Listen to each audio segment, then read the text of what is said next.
Apply. See Pro Desk for details. MVP's Pro Rewards Program subject to terms. The views expressed on our programs are not necessarily those of WVON, Midway Broadcasting Corporation, or our participating sponsors. This is Atiba Buchanan from The Afternoon Show, wishing you and yours a Merry Christmas, Happy Holidays, Happy Kwanzaa from WVON. Live from the Xfinity Studios, it's the icon of American radio, WVON, from Chicago. It's LaDonna Ray on the Talk of Chicago, 1690 WVON.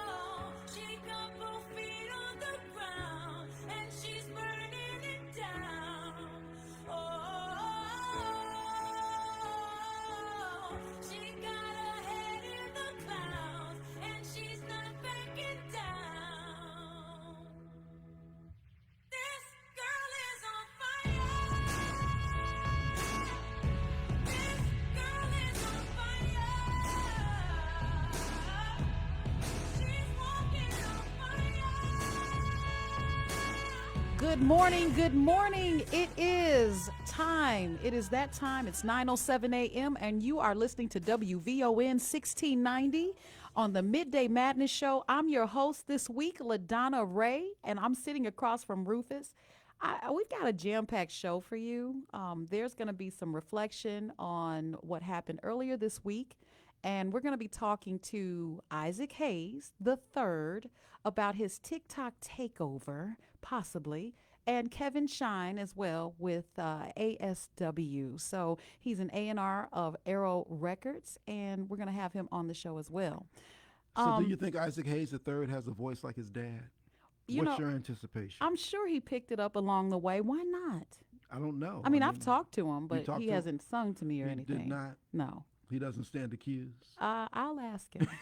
I'll ask him. He has been, I don't know much about him. Candace did put some of his stuff. We do the 411 on Friday mornings, and she had something there from him. So, yeah, it should be an interesting discussion. Yeah, especially with the government trying to do a shutdown on TikTok and saying that they are in our business a little bit too much. Well, the TikTok thing is really interesting because first, okay, it's not that interesting when Donald Trump is involved. Let me just say that. Wait a minute. Why? Because you can never believe what's being said. So it's up, it's down. It depends on the flow of the moment. So he was looking to get rid of TikTok when he was in office before, but now he likes TikTok because he believes TikTok is what helped to get him elected, which is true.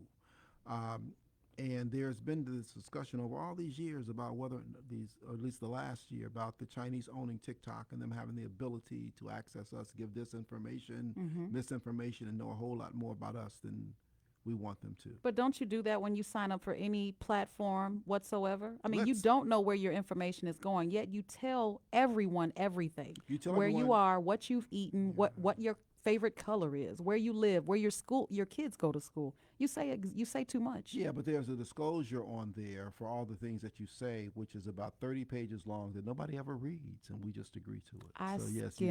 I skimmed it a little bit. Yes, you did, but the devil is in the details. So if you skimmed it, you missed it. I did. And most of us do. Well, I went to the bigger picture. I wanted to be on social media. There you go. And I tell you what I want you to know. Like I told you the other day, I'm an open book as long as I'm turning the pages. So I don't necessarily, I learn the hard way. I don't say, hey, we out here. I say, I've been there. Because one time I said where I was, and someone showed up, and I was not expecting them. So I was like, okay, I'm going to change this narrative. But you brought up Trump anyway, even though on the break, you are not allowed to do so. I'm not trumping this week. You're not trumping this week. And, I had a flashback. There was back in 2016, I was representing the Chicago Eagles, which was a indoor football team for men, right? And so I was their publicist, and I went to the UIC Pavilion to rally up patrons or attendees for the next game at the Trump rally that he never showed up at. But I did my research. Okay. Those Trump supporters like football. That's all I cared about. I showed up in heels, a black long coat, had my hair done whatsoever, And as I walked through there, I felt like Schindler's List. You know, the little girl with the red dress and everything else was in black and white? I was the only thing that stood out that wasn't angry. Everything was in slow motion. And you know what they ran up to me and asked me, and I do mean ran. Everyone kept asking me, "Are you voting for Trump?" I felt like my life was in danger. How long ago was this? 2016. 2016. And the man never showed up.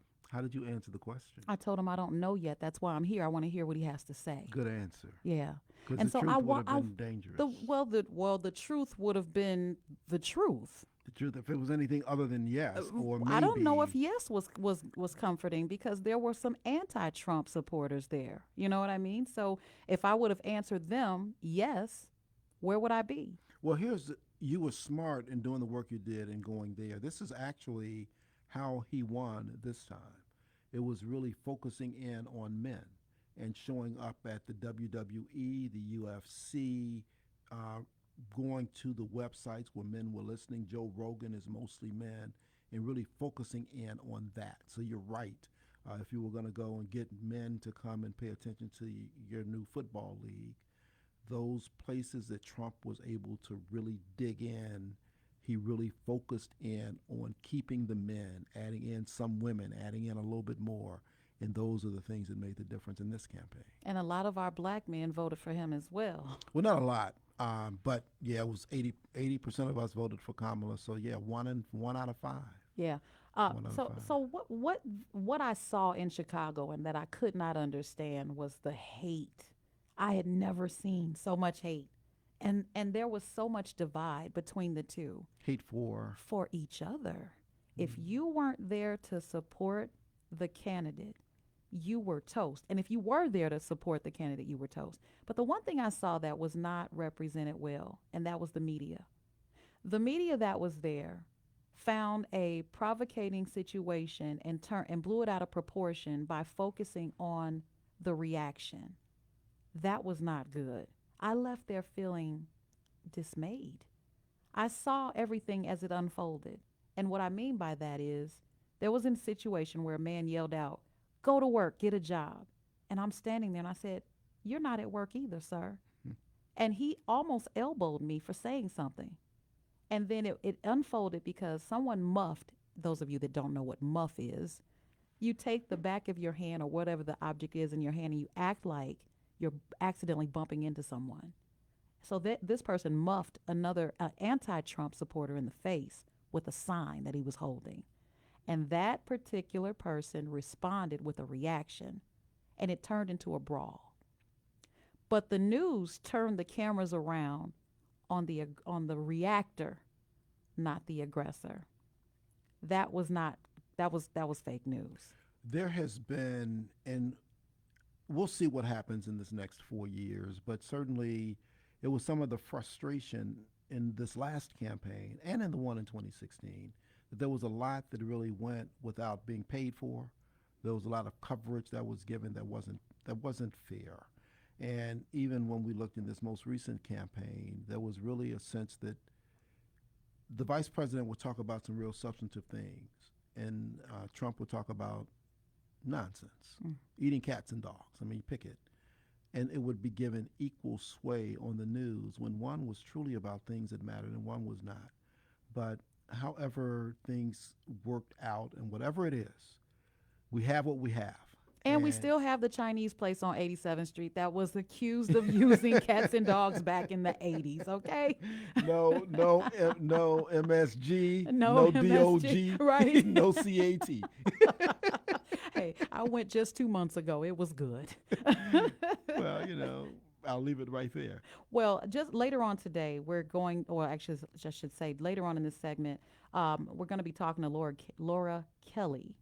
She's going to be discussing how people, the CEOs of the world, are kissing the buttocks of Trump at this because of him being elected president. So they're trying to get their favors in. So you mean people like Jeff Bezos, who we called Jeff Bozos before, who's now making his way down to Mar-a-Lago, who also refused to allow the editorial to be posted that was in support of Vice President Harris during the campaign. those kind of CEOs. Yeah, those kind of Folks who are CEOs. fighting with Elon Musk for space because they want to make sure that they are regarded properly. It's disgusting.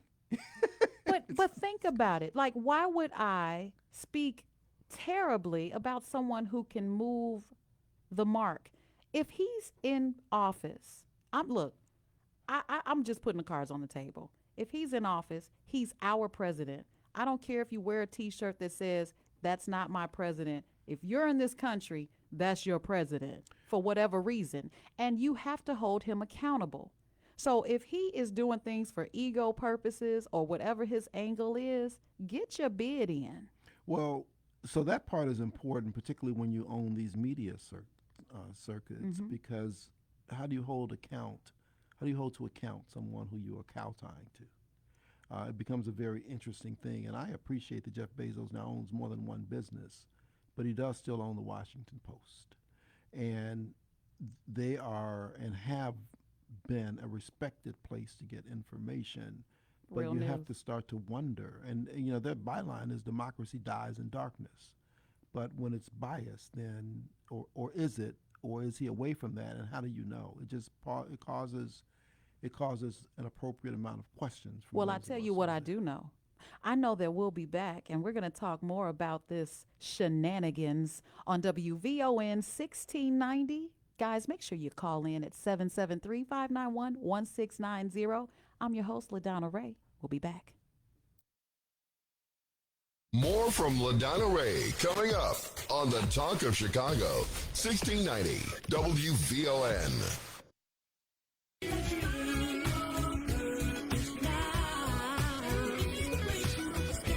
This is your host and life coach, Linnell Harris, and I want you to join me every Sunday morning from 7 a.m. to 9 a.m. for Inspirational Perspective. On Inspirational Perspective, we talk life vision, life purpose, and the show is all about helping you live the best life possible. So join me as we look at supporting you in living the life you intend to live and making your life's vision a reality. Every Sunday morning at 7 a.m. on the Talk of Chicago, 1690 a.m.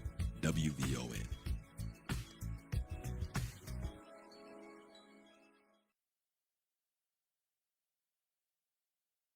Welcome to the shop. Direct from Broadway, Jaja's African Hair Braiding comes to Chicago Shakespeare Theater. In this hot, hilarious New York Times critics pick, dreams flourish and secrets are revealed in a bustling Harlem salon. January 14th to February 2nd only. Tickets at chicagoshakes.com.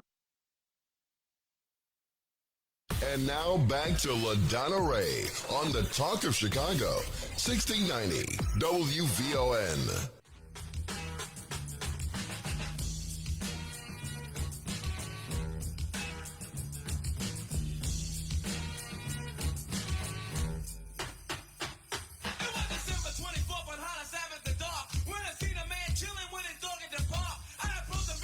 Welcome back. Welcome back. You are listening to WVON on 1690 AM, and we can be heard on iHeartRadio. Go to Facebook, put in your comments. Don't be shy. I've been seeing them. They've been coming up, and wow, I thought I could keep up with them, but you guys have been dropping some bombs this week.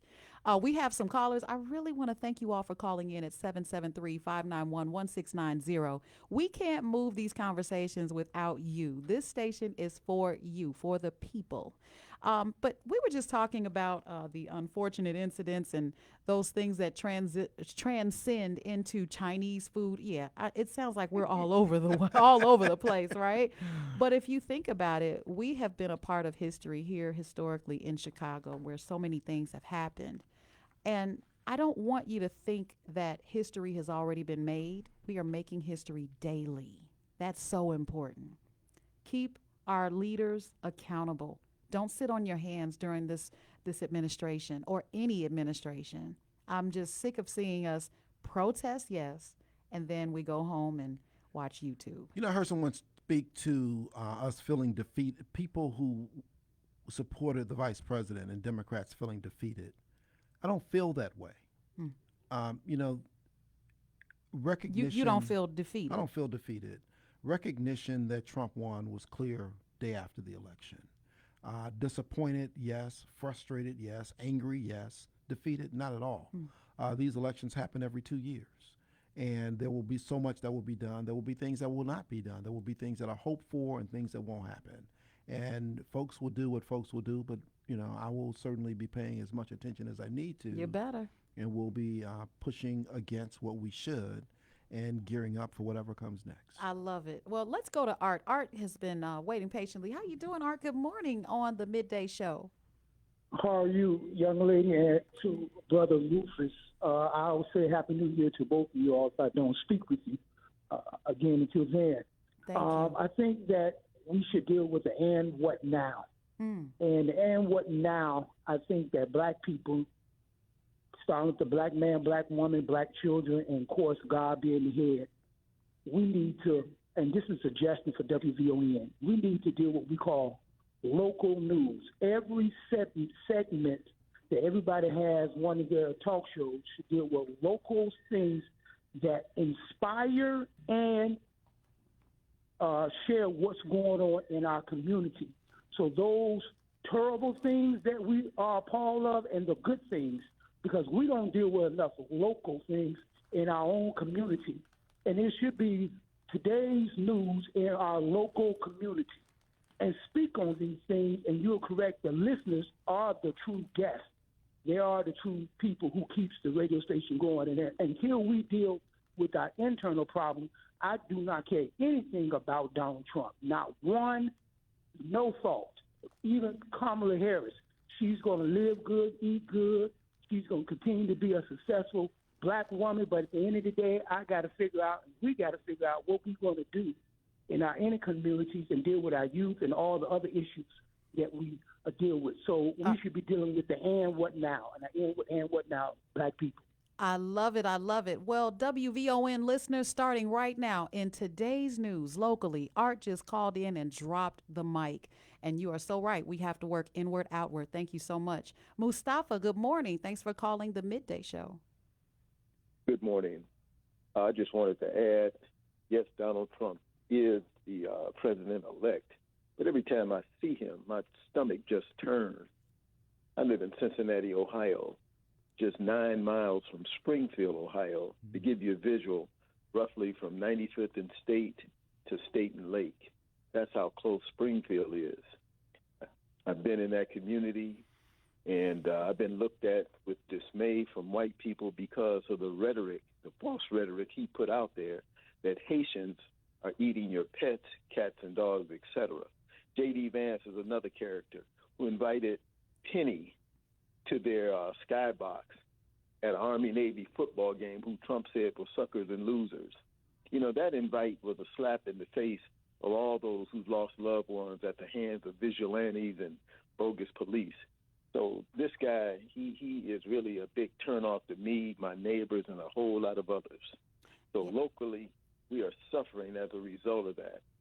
Yeah. I hear what you're saying. And the media has a great responsibility on how this gets spread. But you know who the media is also? It has changed. You are the media. We are the media.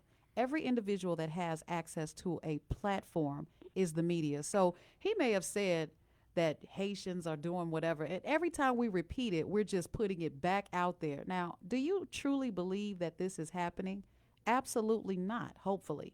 But what we say and how we respond is what matters. It kind of takes me back to being pulled over by the police and having a terrible interaction. And I say that lightly.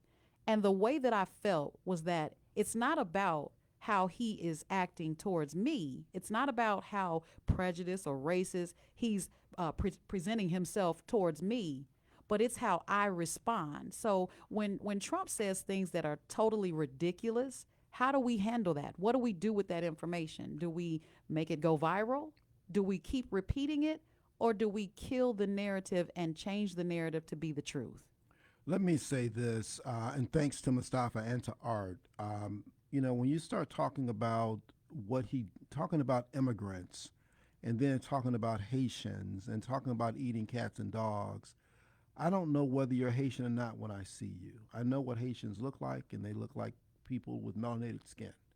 And so once you start to disparage any group, then you will disparage every group. Mm-hmm. And when the conversation is happening about illegals and migrants and all, when one studies the history of Springfield and what these Haitian immigrants were able to bring into that community, which was suffering before they got there, and bringing others in because they were able to do good work, have good jobs, and add to the community, and he starts to talk about and diminish them, then that becomes problematic. The fact that a J.D. Vance, as the vice presidential candidate, who talks about the fact that, yeah, we lied, but we lied to get your attention about something else. And he is now the vice president of the United States. Those things give us pause and say we've got to pay particular attention. To Art's point, yes, local things impact us, but let's not be confused. What takes place on the national stage impacts what happens on the local stage, and that impacts us. And if we aren't paying attention until it's too late, it will be too late.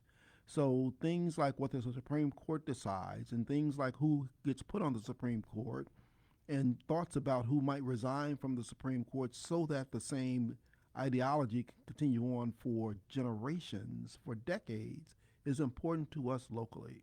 We've got to pay attention to all of those things, and that's what we do. Absolutely. Well, thank you so much. I'm just glad that we had our crosstalk this morning. I love it when our callers call in and get us steamed up because I'm over here sweating. I'm telling you, I'm over here sweating. Like when we start talking politics, it's like, okay, wait a minute now. We've got to make some changes.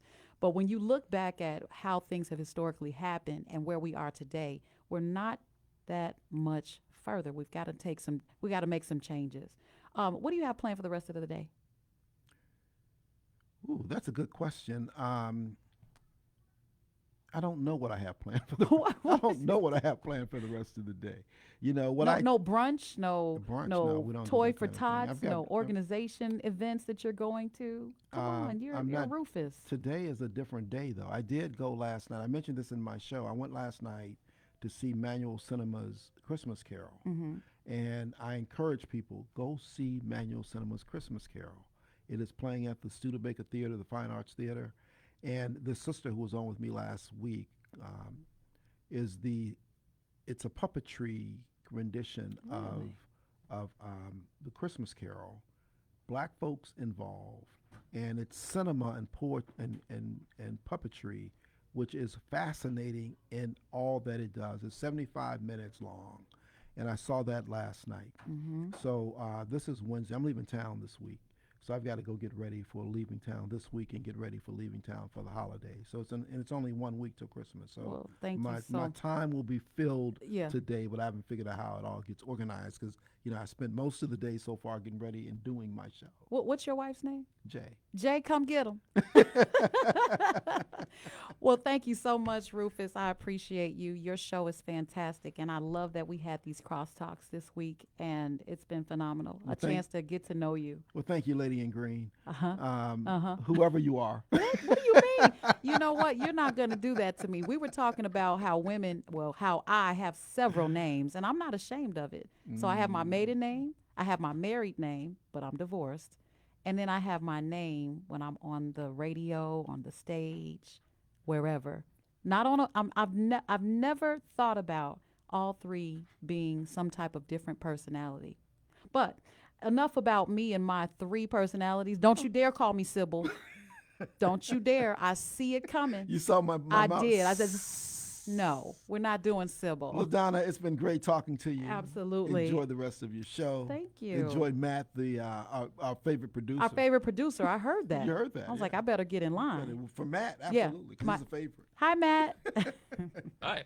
Have a great show. All right, you do the same. Okay, so watch this. Some CEOs are distancing themselves from President-elect Donald Trump during the first administration. This is what they've done. But after the January 6th insurrection and before the recent election, come on, y'all. We have to pay attention. After this win with Jeff Bezos, or should I say after this win, Jeff Bezos, Mark Zuckerberg, and many others have pledged $1 million donations to Trump's inauguration fund. And we have to be cognizant of that because the millionaires and the billionaires are lining up to dine with Trump at Mar-a-Lago. What do you think that is? Coming up next, we have our guest, Laura Kelly. She's an associate editor at The Atlantic and author of the Atlantic Daily Newsletter. We'll be right back on WVON 1690.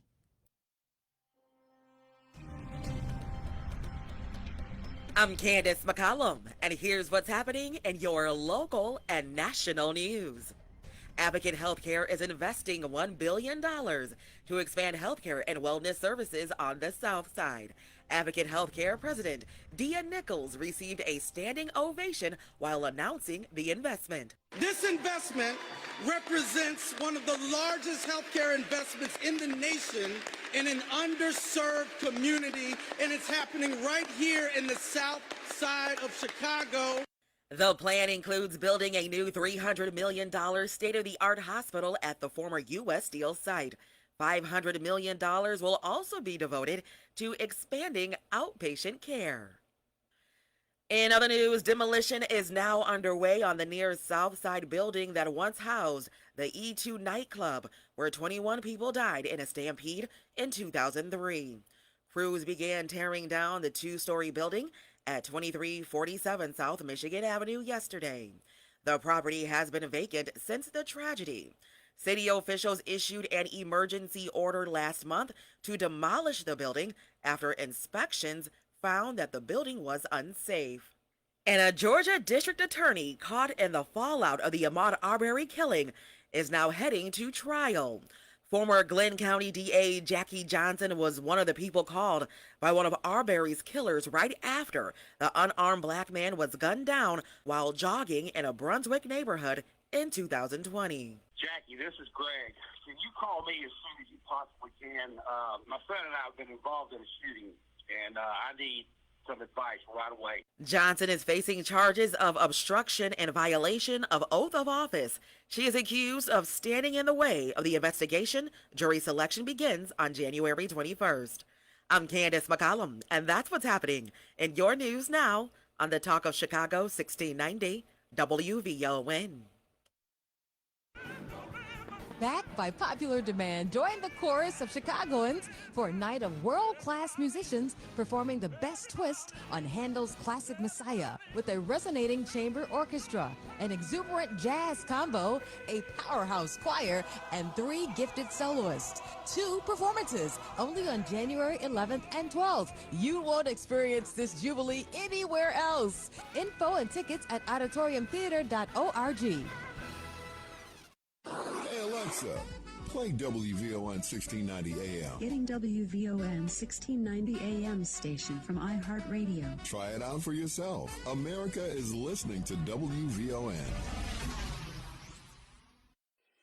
Nearly 48% of black women and 44% of black men have some form of heart disease. Wow. This is Dana Devine, host of the Equal Health, Equal Hope show on Saturdays. Black folks suffer with heart disease because of several factors, some of which can be controlled and some of which can't be controlled. Tune in this week to find out what we can do to help ourselves. Education and awareness are just the beginning. Saturdays at 11 a.m. Listen to Equal Health, brought to you by Equal Hope. Everyone deserves the best possible health care.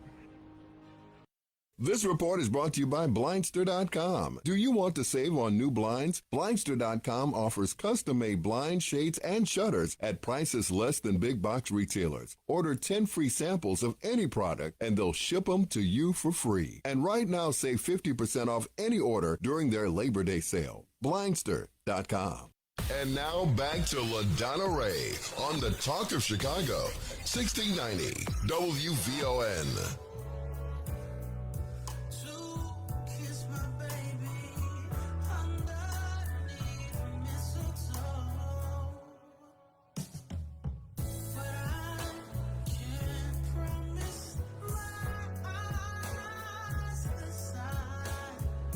Good morning, good morning. You're listening to WVON 1690, the Midday Madness Show. I'm your host, LaDonna Ray. Don't forget to call in at 773-591-1690. Feel free to save it in your phone under WVON, and that way when you call in, you can just tap WVON to call us and let us know what you think. All right, so we spoke earlier about a few things that kind of get us riled up. But now it's time to focus on what has happened in journalism when you take notice and how people kind of shift gears when certain people get in power. Okay. Joining us today is Laura Kelly. She's a journalist from The Atlantic who recently penned an insightful piece titled Silicon Valley Heads to Mar-a-Lago. In this article, she explores the evolving relationship between tech industry leaders and President-elect Donald Trump, highlighting a shift from previous transitions to a more conciliatory approach. Good morning, Laura. Lori, how are you? I'm great, thanks. Thank you so much for having me on. Good, thank you. Can you correct me? Is it Lori or Laura? It's Laura. Thank you. I saw the name and I'm like, wait a minute, I'm going back and forth. I'm so glad you're on. I'm so glad to be here. Thank you. So what are the prominent figures like Jeff Bezos, Mark Zuckerberg, and Sam Altman have pledged substantial donations to Trump's inauguration fund? What factors have prompted this change in attitude among tech CEOs toward President-elect Trump, in your opinion? Yeah, absolutely. So tech CEOs and Donald Trump have not always had the easiest or best relationship. So during Trump's first term, a lot of these tech companies sort of distanced themselves. And after the events of January 6, 2021, many platforms banned Donald Trump altogether or suspended him. And now we're really seeing the start of a sort of new era of public collaboration and cooperation with Trump. So as you noted, many Silicon Valley leaders have pledged donations to Trump's inauguration fund. Jeff Bezos, Mark Zuckerberg, and the OpenAI CEO Sam Altman have each pledged $1 million to the inauguration fund. And we're also seeing other tech leaders, including Google's co-founder, the heads of Netflix and TikTok, heading to Mar-a-Lago to have meetings with Donald Trump and really sort of signal this new era of more public collaboration and cooperation with the president-elect. And it's so ironic that when you said he was banned, remember back in 2021, he was banned from Twitter, but I guess it's okay now because it's called X. Does that make a difference? we didn't ban you from X. We banned you from Twitter. Big difference. And now him and Elon Musk are chummy buddies. Absolutely. It's such a great point. Right. And I think that Elon Musk is a part of it. He has really sort of stuck out as someone who has formed a really close relationship with Donald Trump. And he's someone who has taken a very public and strong stance. And so obviously not all of his tech industry peers are following suit to the same extent. But we really are seeing a lot more tech leaders between Elon Musk as well as some really prominent venture capitalists and tech executives who are really sort of forming a close relationship with Trump ahead of his second term. Now, I hope that our president-elect is smart enough. Okay, I know I said it in one sentence, but I don't name call. I hope that he understands, or would you say that he should see, or it's a possibility that these people are, well, he should just keep his enemies close? Do you think? It's such an interesting question. Yeah, and I think that one dynamic that's sort of important to call out here is that, you know, the tech industry is a major American industry. It's one that has always benefited from federal contracts, and it's nothing brand new for companies to sort of want to cozy up to an incoming administration.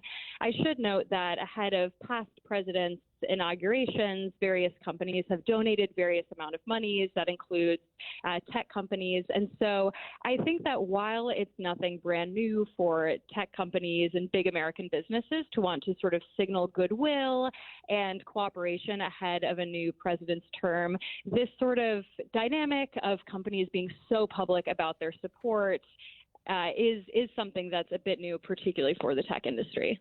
Now, tech executives might anticipate more favorable policies on issues like cryptocurrency and artificial intelligence under Trump's administration. What specific policy changes are tech leaders hoping to see, and how might these affect the industry's future? Yeah, it's such a great question. And I think that sort of so much remains to be seen in terms of specific policies. But I think that in general, the Biden administration, many tech leaders felt was fairly hard on the industry. There was some pretty tough antitrust legislation. And I know that some in the industry may be sort of excited to see more favorable artificial intelligence and cryptocurrency policies in Trump's second term. Already, President-elect Trump has named a prominent venture capitalist to be, as he's calling it, the AI and cryptocurrency czar. So there really are some prominent tech leaders who are working closely with Donald Trump to sort of make sure that AI and cryptocurrency in particular sort of have a voice in this next administration. It's so funny how he talks against global warming and climate change, but he is on board with AI. This open nature of these engagements marks a departure from previous discreet interactions between business leaders and politicians. How is the public reacting to the transparency, and what does it signify about the current state of corporate political relationships? Yeah, it's such a great question. So tech leaders and business leaders have sort of long back channels with President-elect Trump and other prominent politicians. So even before the election, some of these tech executives were having private phone calls with Donald Trump and sort of signaling some of their priorities. What's really different now, and what has been a shift, is that all of this is happening much more out in the open. As one professor who studies Silicon Valley told me, the sort of social consequences of supporting Trump for these companies is now less high than it was, and some of the business risks of crossing him may be higher. So in Donald Trump's first term, a lot of these companies saw protests from their employees and from members of the public. And it remains to be seen how much of those protests we see now, but certainly the sort of public attitude has shifted. Mm-hmm. This is amazing how we are seeing what's happening. We're watching the chess moves, or checkers, right? So is somebody playing checkers here? But and things are just lining up and falling in line. But we have to keep our, as I keep saying, and I will keep saying, we have to keep our leaders in check by holding them accountable. Tell us what's next for your news coverage and your articles coming up, because I know we've got a lot to cover with this next 4 years. What are you looking to highlight in the next administration? Absolutely. So I think that this storyline is something that I will really keep a close eye on. As Trump put it himself in his news conference on Monday, in my first term, everyone was fighting me, and this term, everyone wants to be my friend. And of course, it may not be the case that tech executives are necessarily after friendship per se. They may have all sorts of other reasons to be working closely with President-elect Trump. But I think that I'll be very interested in keeping a close eye both on how figures like Elon Musk and those who have really aligned themselves with Trump, as well as some of these major tech CEOs, how they're working with him and cooperating and signaling support. Wow. Well, we look forward to reading your articles. I do have a caller. Steve, good morning.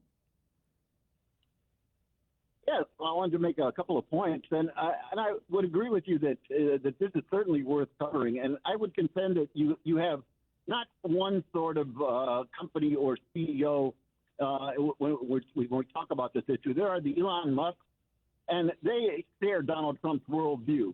So that's one kind of individual. Another kind is perhaps somebody who doesn't particularly care, or perhaps even voted for Kamala Harris, but out of pragmatism, it's, okay, look, let's keep an open dialogue. We all know Trump is transactional, and if you can write $1 million check, which is nothing, to his inaugural fund, okay, maybe he'll stay off our back, or we won't be targeted for something because it's Donald Trump. And then lastly, there are people who might do the same thing who absolutely despise Trump. But again, given the political nature of this Justice Department and his administration, again, they want to stay off the radar. And, you know, they're just willing to write a check and go along with this just to wait it out until the next administration. Yeah, and to your point, Steve, I think we spend too much time wiping our tears when our candidates don't win. We need to take those tears and turn them into policies, or should I say proposals? Absolutely. Yeah. Yeah. Well, Laura, thank you, Steve. Laura, we're going to you're always welcome to come back, and I want to thank you for calling into WVON 1690. Thank you so much for sharing that article with us. And is there anything that we need to look for when it comes to supporting your articles? Oh, thank you so much. And thank you for having me on. This was such a rich conversation. I really appreciate the great questions. So I write the Atlantic Daily newsletter. So if anyone's interested in seeing this article and similar coverage, the Atlantic Daily, feel free to Google it and sign up for a free subscription. Thank you for having me on. Not a problem. Thank you.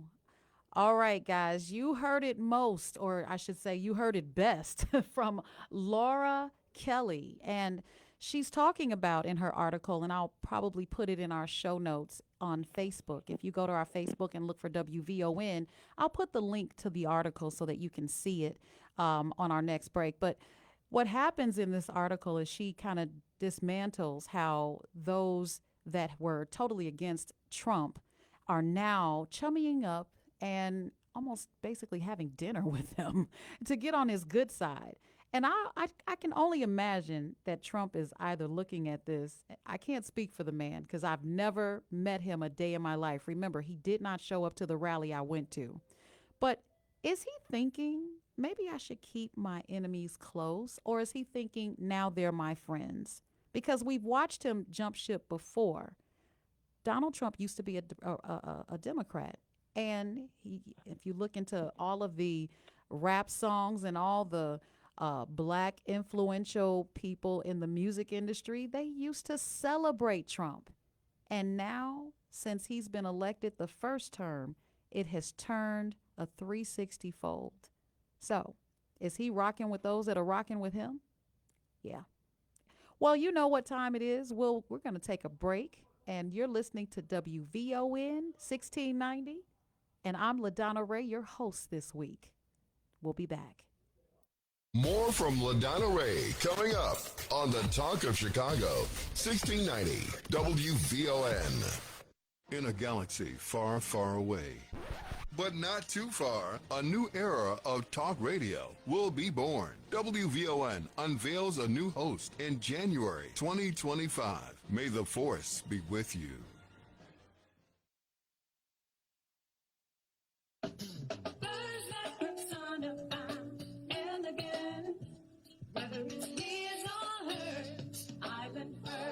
Hi, this is Perry Small. The holidays and cold weather are here. That combination should lead you straight to Island Furs, 1827 West 103rd Street. Right now, you can take advantage of their super pre-holiday sale. Save from 40 to 70% off their beautiful furs, leathers, and shearling. You heard it right, 40 to 70% off. Stop by Island Furs at 1827 West 103rd Street. Visit islandfurs.com or call 773-881-FURS. That's 773-881-3877.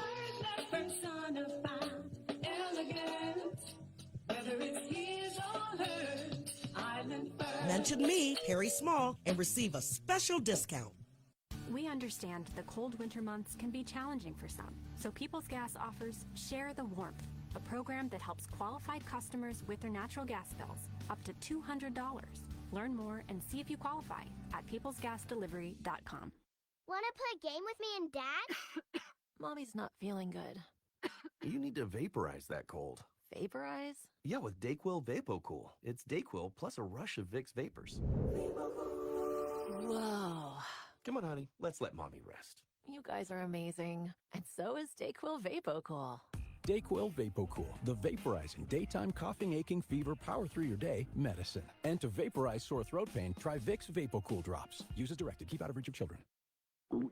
Oh no, stomach issues again? Stomach issues? Who are you? Your pancreas. I could be the real reason for your diarrhea, gas, bloating, stomach pain, or loose oily stools. I thought it was my stomach. People often do, but any of these symptoms could mean having a condition called exocrine pancreatic insufficiency, or EPI. With EPI, the pancreas doesn't release enough enzymes to break down food, but EPI is manageable. Use the symptom checker on identifyepi.com and speak with your doctor. That's identifyepi.com. Sponsored by AbbVie. Hey family, Salim Muwakil here. Make sure you check out my show every Saturday night from 7 to 10 p.m. as we inform and inspire the most astute audience in America. Check us out. Salim Muwakil, Saturdays at 7 p.m. on the Talk of Chicago, 1690 WVON. And now back to LaDonna Ray on the Talk of Chicago, 1690 WVON. Bombs like kids play with toys. One warm December, our hearts will see a world where men are free. Someday at Christmas, there'll be no war. When we have learned what Christmas is for, when we have found what life's really worth, there'll be And we're back on WVON 1690. You're listening to the Midday Madness Show. I'm your host, LaDonna Ray. Put those comments in that Facebook. We're on Instagram. We're everywhere. We have WVON.com. Make sure you go there to listen live. If you have no radio in sight, you have no excuse because you can listen to us from your smart device, your tablets, your computers, and in your car. There's no excuse. All right. So I'm looking at these comments and they are brutal and great at the same time. So keep them coming. I'm going to go ahead and put the links to the articles that we mentioned today. We'll try that. And you can comment and continue to keep the communication going. But right now, I would like to welcome two incredible guests to the show today. Andre Gishard and Francis Gishard, the dynamic duo behind the renowned Gishard Gallery in Bronzeville. Based in the heart of Chicago, Gishard Gallery is more than just an art gallery. It's a cultural hub. And they just got back from Zimbabwe. Now, Zimbabwe is in Africa. It is they went on a trade mission trip. But while they were there, they didn't just focus on doing the trade mission. They focused on bringing art from Africa and connecting it with African Americans. How about that? Please join us in, oh, wait a minute, hold on. Let me make sure that they're getting on our phone lines. Andre Gishard, if you can hear me, call 773-591-1690. That's 773-591-1690. But until we get them on the line, let me let you know what we've been communicating about. They were able to get some artists that are over in Africa, in Zimbabwe, and expose their art here in the United States in their gallery. It's kind of like connecting art with those that are here, with those artists that are in Zimbabwe, Africa. So unless you've been there, it's hard to talk about a country that you've not been to. And we've had quite a few people that have gone over to Zimbabwe just on December 1st through the 9th with the Illinois State Black Chamber of Commerce. And Andre and Francis were part of that trade mission as well. When I spoke to him, I asked him, I said, what is your nonprofit? I need more information and I'm driving. And he said, oh, we give back to the community. We work with Bronzeville. We work with children and art. And I remember booking one of my clients to have one of their first interviews on camera during that time at the Gishard Gallery.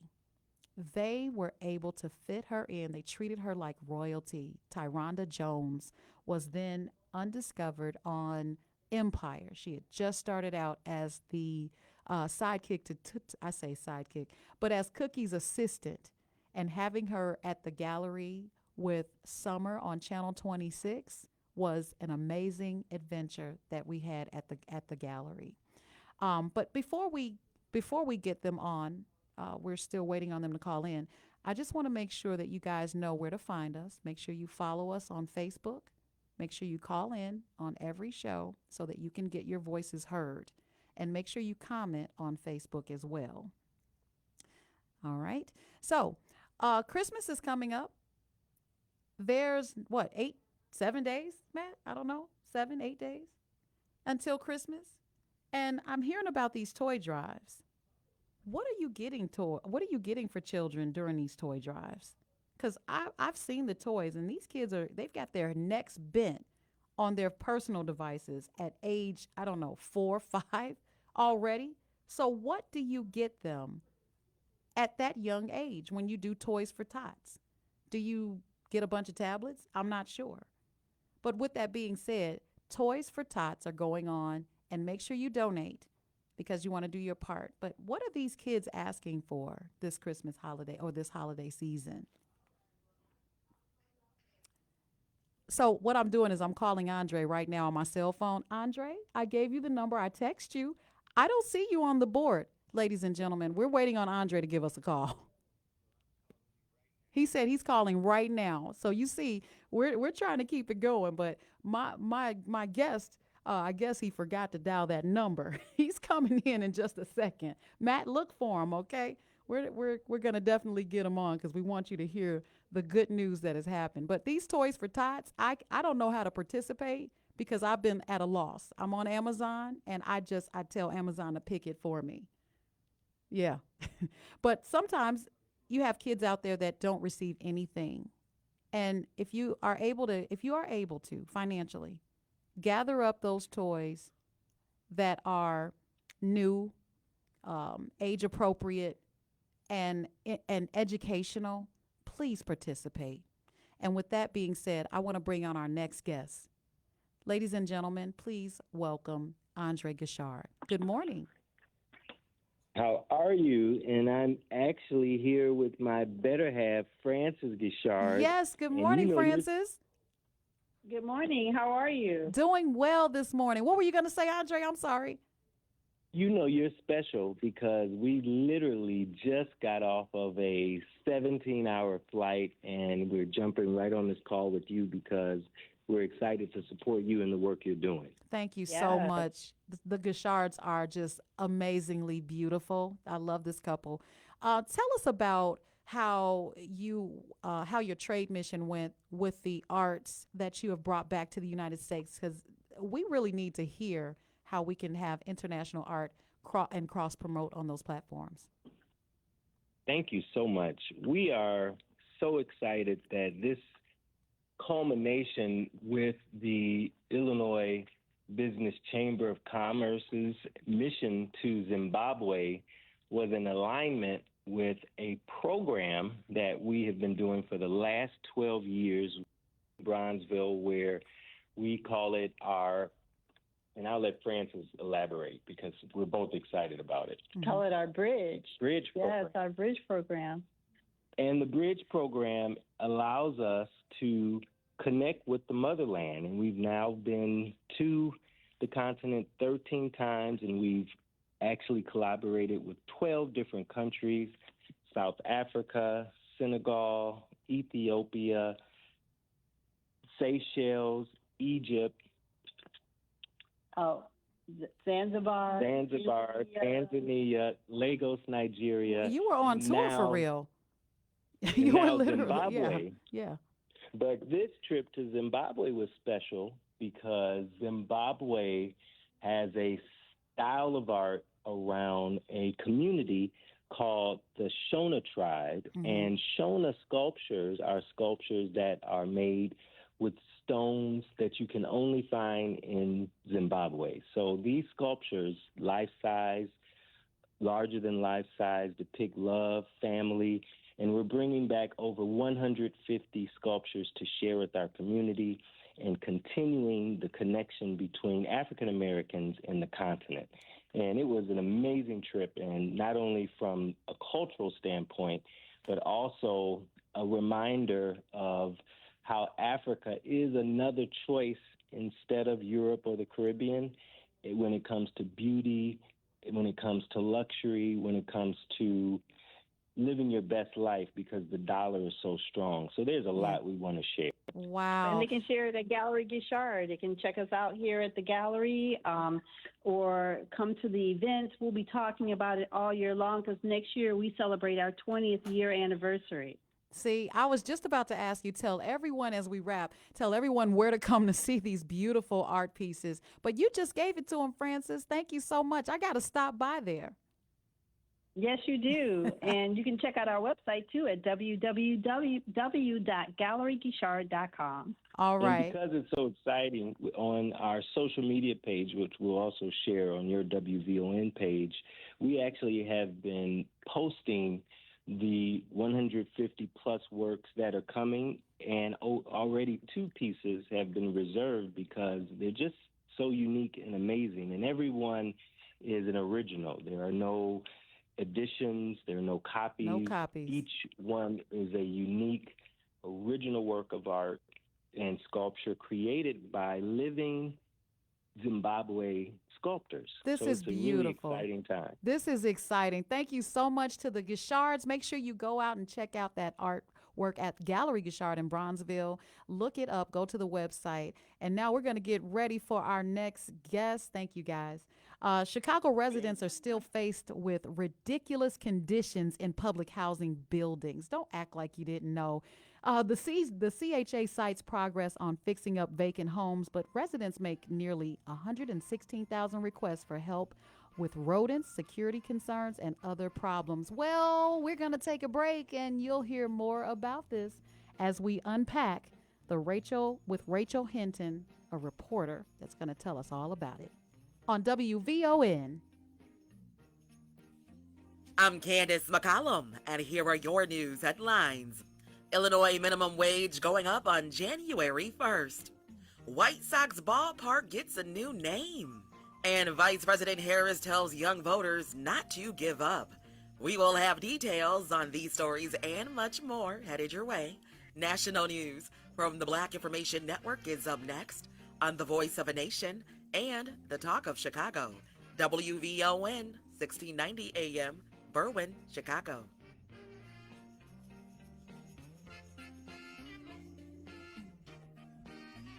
We're looking into her online activity. We're asking anyone who knew her or who may have insights into her feelings leading up to yesterday to please contact the Madison Area Crime Stoppers. Chief Barnes says there is a manifesto circulating on social media, but no confirmation. It's from the 15-year-old girl behind the latest school massacre in America. Doing a good deed got a man hacked to death. Now the black man with the machete will spend the rest of his life in prison for the brutal attack. Michael Good was stranded on the side of the road in Burton, South Carolina back in 2020 when 66-year-old Rodney Watson gave him a ride. Police say 2 women were also in the car. One recognized Good. Later, the 2 men got into a fight. Good pulled a 10-inch machete, stabbing his victim and severing an artery. Hey, good people, it's Carlos Watson. Now, you know we love to bring you the most interesting people in the world on this show. A black man with a media dream is heading to prison. Carlos Watson, co-founder of digital startup Ozzy Media, was sentenced to nearly 10 years for defrauding investors and lying about the financial health of his company. He was also host of an online show with high-powered guests in the financial world. Allegations are he took in millions for advertising.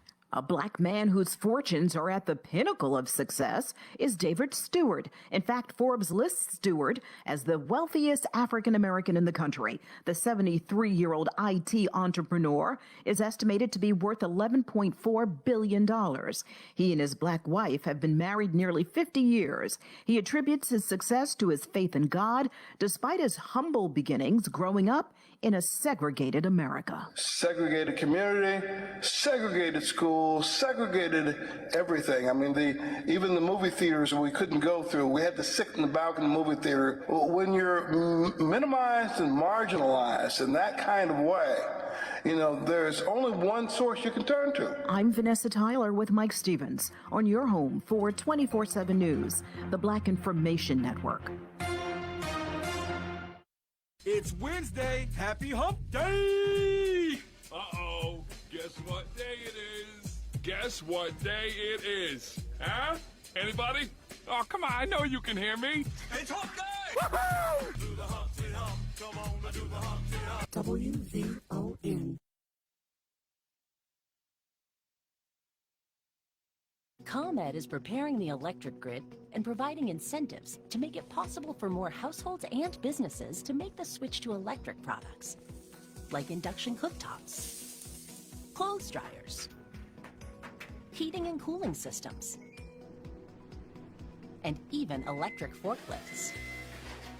Learn more about how we can help create a clean energy future for all at ComEd.com/clean energy. ComEd, powering lives. You heard her all week co-hosting with Atiba. Next, hosting the midday show, LaDonna Ray from The Wake Up Show on WVON. Hello, Chicagoland. This is your main man, Tio, Mr. Ceasefire Hardiman.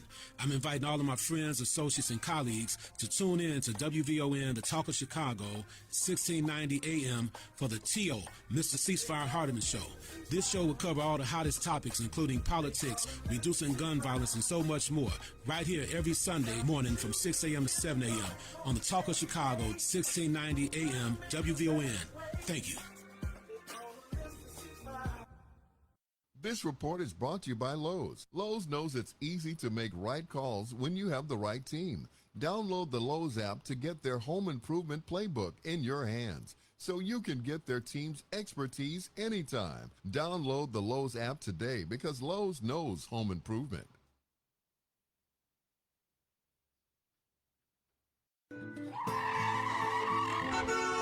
WVON traffic and weather now.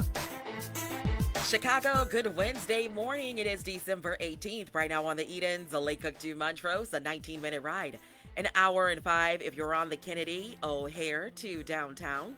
The Stevenson, Tri-State 2 due South Lakeshore Drive. 27 minutes stop and go inbound between Harlem and Kedzie. The Dan Ryan, 95th to downtown, a 17-minute ride. Slow moving in the local lanes inbound between Pershing and Roosevelt. All is well on I-57 in both directions and the Bishop Ford. 80-94 to the Ryan, 20 minutes. Your weather for today, cloudy skies. A high of 34 tonight, a low of 26 tomorrow. We are expecting some afternoon and evening snow and a high of 35. I'm Candace McCollum with an update on traffic and weather on the Talk of Chicago, 1690 WVON. Live from the Xfinity Studios, it's the icon of American radio, WVON, Boone, Chicago. It's LaDonna Ray on the Talk of Chicago, 1690 WVON.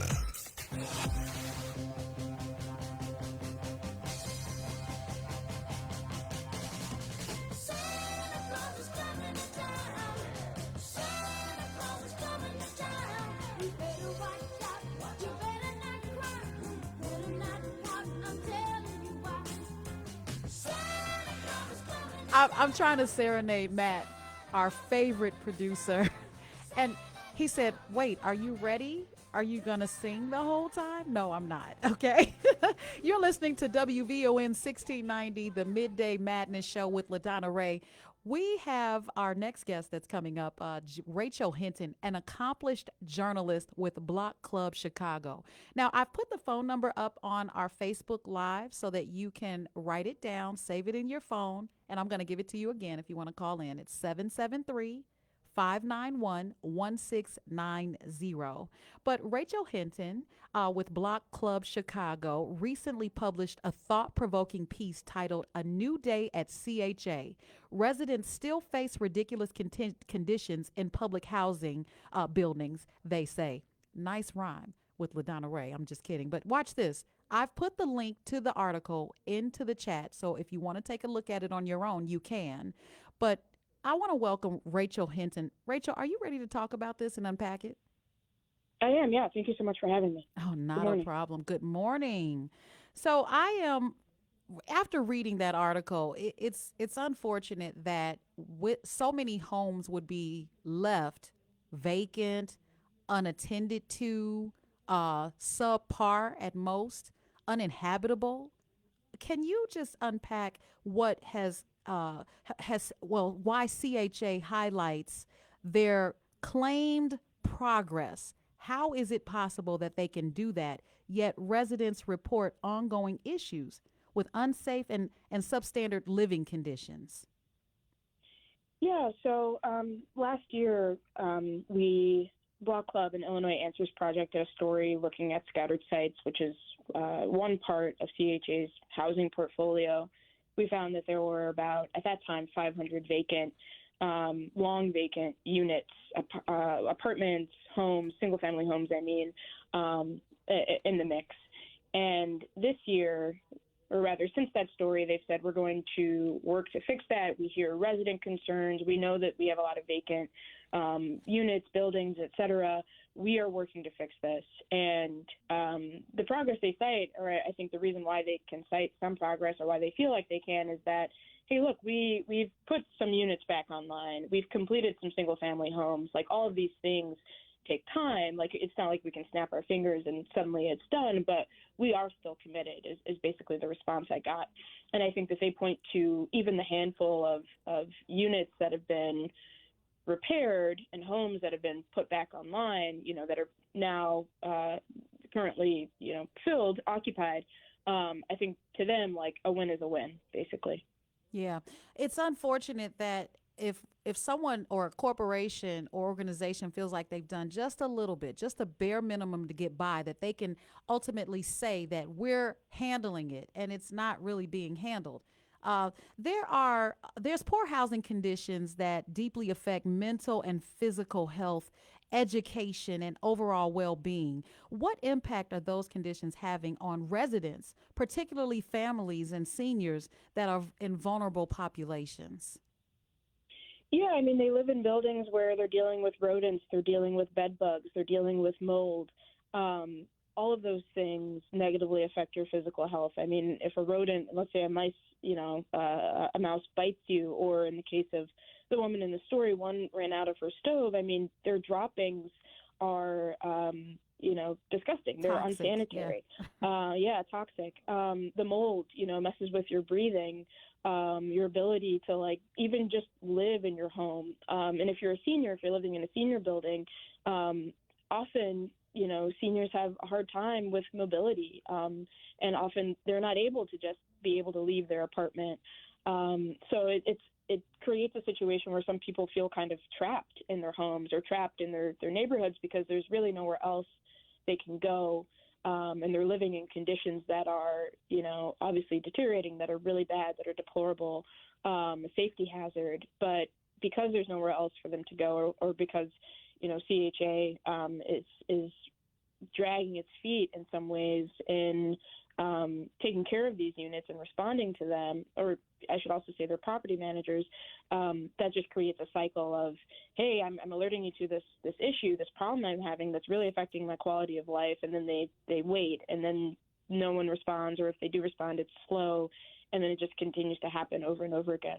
So I would say that it creates a feeling of, being trapped and that no one is hearing you or listening. Meanwhile, we have new developments for the migrants that influx Chicago, and they're getting brand new everything. I mean, this has to be a slap in the face. The two pieces, or the piece that amplifies the story of residents who feel neglected by CHA, where you actually highlighted that residents' firsthand accounts of elevators breaking and pest infestations and heating issues. You mentioned how the toxicity of it all. Elevators breaking, you've got seniors, right? They can't necessarily get up or down the stairs, or even people that are disabled. And now we have this toxicity with rodents and critters. Okay, nobody wants to live in that situation. But these are long-standing issues, and it may be because of what? What is CHA saying? Are they saying that, well, we've done a little bit of adjusting, but this is the reason why we can't do it massively? Have you had that response from them? Yeah, some of the response on that is that it takes time. So it takes time, and also property managers who are hired, these private property managers, companies, are supposed to be the ones in charge of buildings like the one featured in this story and in several others from this year that I've written about. And they've really put it on the property managers to be responsive. They've said, CHA officials have said, we need to hold them accountable. We need to hold them to better account, for residents.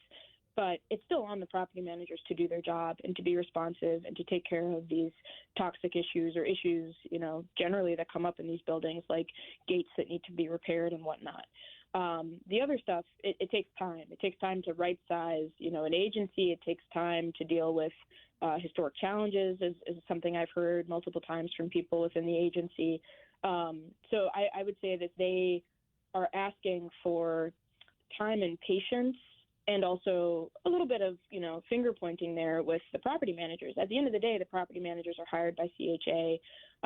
And with one of the alder people I spoke to for this story, they were told, like, if you have an issue with a property, you should go higher up. You should go to CHA. So really the buck stops with the agency itself, not just the property managers. And how likely is CHA to even answer your call? This is ridiculous. Yeah. And for residents, I think that increasingly they're not as likely to answer the calls. And it's not just CHA, it's the property managers as well. So often residents go first to the property managers to say, hey, I'm having this issue. I just saw a rodent, or, my doorknob broke, on my apartment, or I'm having plumbing issues. Mm-hmm. And for them to get a call back, or even just a plan of action, can take a really long time. It can take days. It can take weeks. It can take, a day for someone to say, or rather it can, someone can say right away, yeah, we'll get on that. But the result, or someone actually coming out to do the work, can take longer.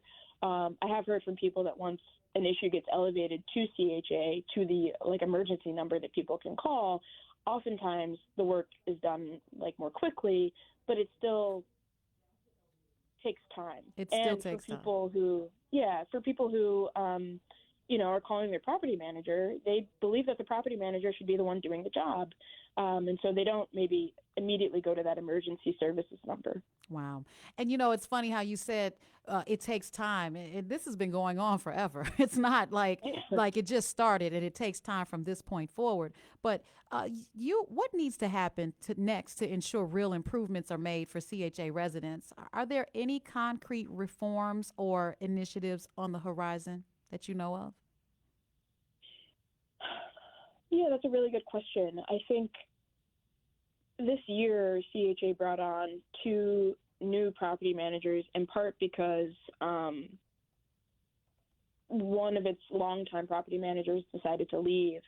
But I think better accountability on those property managers. I think CHA officials, going out to these buildings and kind of looking over, the property manager's shoulder to see if they've done the work and listening to residents.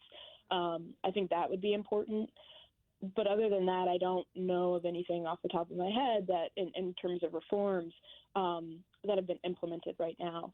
I do believe, with CHA, the former CEO leaving, Tracy Scott, former CEO of CHA, with her ouster, I do think that there's a chance that more will be done, that more can be done, or that things can be handled differently, but time will tell if that actually happens. Well, if you're in CHA or you know someone that's in CHA and you've witnessed these challenges, please give us a call at 773-591-1690. You're listening to WVON 1690, the Midday Madness Show. We're talking to Rachel Hinton about this CHA crisis, and we're going to take a break. We'll be back. More from LaDonna Ray coming up on the Talk of Chicago, 1690 WVON. In a galaxy far, far away, but not too far, a new era of talk radio will be born. WVON unveils a new host in January 2025. May the force be with you.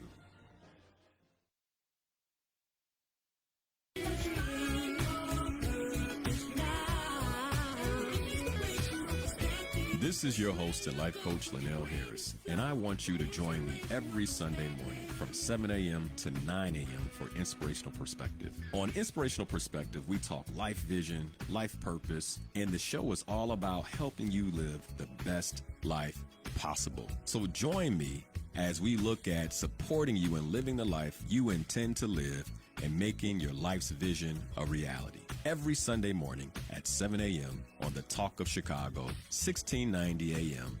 WVON.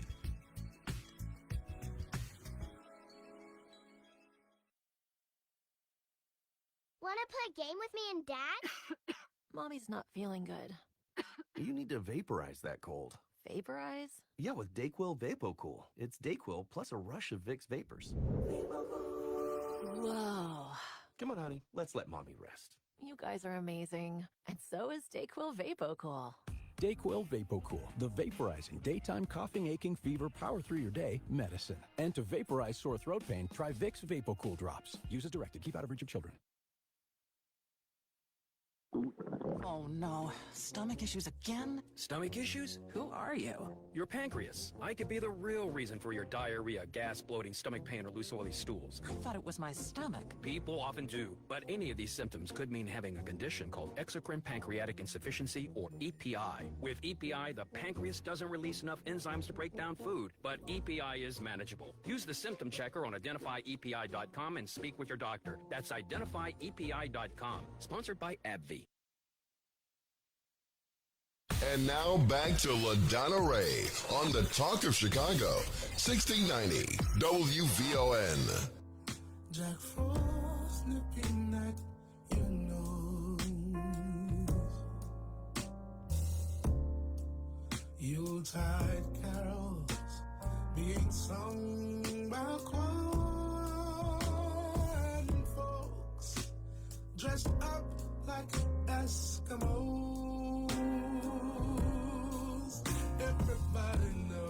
Welcome back to the Midday Madness Show. I'm your host, LaDonna Ray. We have Rachel Hinton talking to us about the article she wrote. I put it in your show notes, or should I say in our Facebook Live comments, so that you can take a look at the article yourself. And I want to thank you, Rachel, for taking the time to report on something so horrible with the CHA residents, and peeling back those layers of what is happening and how this continues to impact the residents. Thank you. Yeah, thank you for having me. It's been a pretty interesting year for me, at least, covering this. So I appreciate the chance to talk about it. So there are many assumptions. We hear how there are food deserts in certain areas, and that comes because there's not enough foot traffic, I should say. And because there's not enough foot traffic, these stores and businesses shut down. They don't thrive. And the foot traffic comes from residents in these CHA homes. Are they 30% occupied? What is the percentage of occupancy that these particular buildings that you found had so many units that were not occupied? What would you say? Yeah, I think it's hard to put a percentage number on that part right now. I think last year when we did that story, there were it was like every other sometimes unit was occupied. I think for the story I did recently, there are still, we found last year that there were 500 empty units, and there were about 171 targeted out of those. I'm not good at quick math, but give me 1 second. So about 34% of those vacant buildings from our story last year were empty and targeted for rehab, repair, and potentially being back online for people. And those are they're deemed uninhabitable? Not all of them, no. So CHA did an assessment, like a building assessment, to figure out which ones are still inhabitable and which ones may take even more work to be put back online. I believe the 171 that were targeted, the apartments that were targeted, are actually ones that were deemed to be possible to be lived in again. Yeah. And then you have to ask yourself, if the residents that are living there have such poor conditions, are they even, should those units even be filled to have the exact same conditions? Yeah, that was a question I heard too from people. Really the point from advocates, from current residents is, you can bring the units back online, but if the property management doesn't change, if the response to residents doesn't change, then you're just adding more residents to a system that is going to ignore and frustrate them, and put them in situations that are potentially harmful to their health. Oh, my goodness, yes. All right. Well, thank you so much, Rachel, for joining us and shedding light on the challenges that residents face in CHA. And some slumlords even. I know some people are listening like, hey, I got the exact same problem and I'm not even in CHA. And this is unfortunate, but people, please keep in mind, if these are your loved ones or your elderly, check on them. Check on them and see if there's anything you can do locally. Talk to your community leaders. Talk to your alderman, your mayor. Get those petitions going so that we can put some fire under organization like CHA, because I know for a fact that if you look at the, let's say the Section 8 program, they respond quickly to the landlords. But I also know some residents that can't get a phone call for 30 days. So, yeah, it's a little bit of a slim picking there and cherry picking to say that we're gonna talk to our investors, our clients on one end, but we're not gonna deal with our clients on the other end. I don't like that at all. Thank you, Rachel, for being on WVON. Yeah, thank you so much for having me. Happy holidays. Same to you. All right, people. So, this poses a question before the end of this year. I know we are focused on Christmas. Some people are just focused on living conditions and food and shelter. It's horrible to know that another human being would allow a human being to live in these conditions. It's deplorable. I can't say much more about it except that is what it is. My mother shared with me how public housing was when she was growing up, and she vowed to never put me in that situation. But back then it was a different concern. It seemed to be, at least what she shared with me. She told me that she didn't want me to have to fight going through the hallways and choosing a side and picking a gang. That's why she kept me out of the public housing. And kudos to my mother for doing so. But now it's something totally different. It has to do with safety in the building itself. Elevators not working. And if you're on a high rise, how brutal is that? You get out of a vehicle, because it may not be yours or it may, and you've got all these groceries. You've got all these bags. You got to feed your family, and you can't even get an elevator. That's unreasonable. Not to mention the conditions in each unit. Plumbing. Your toilet doesn't flush. I know for a fact that I have 3 plungers because I don't know which one is going to work. And if I'm in a situation where it's a building backed up and I pick up the phone and I'm paying my rent every month and they do nothing about it, that's hard to deal with. What do you do in that situation? You have to reach out to your mayor. You have to. All right, people. We have coming up, I don't know if you saw the graphic that's on the WVON Facebook page and Instagram. We have coming up a special guest, Isaac Hayes III. I'm so excited. We'll be talking to the one and only Isaac Hayes III. He's the innovator behind Fanbase, a platform that's shaking up the social media landscape. Now, when we get to talk to him, I want you to hear and listen closely how he plans on doing what I call, and I'll ask him if he's okay with it, the TikTok takeover. Yeah. All of you TikTokers, you're putting up your dances, you're doing your routines, you're hitting your head and making fun of yourself. But what if TikTok goes away? What are you going to do then? Where will you find yourself? Yeah. Wait for the TikTok takeover. We're going to be back after this little break. And you're listening to WVON 1690 on iHeartRadio. We can be heard.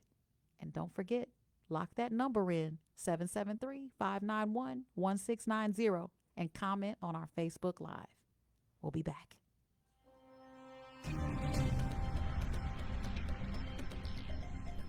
I'm Candace McCollum, and here's what's happening in your local and national news.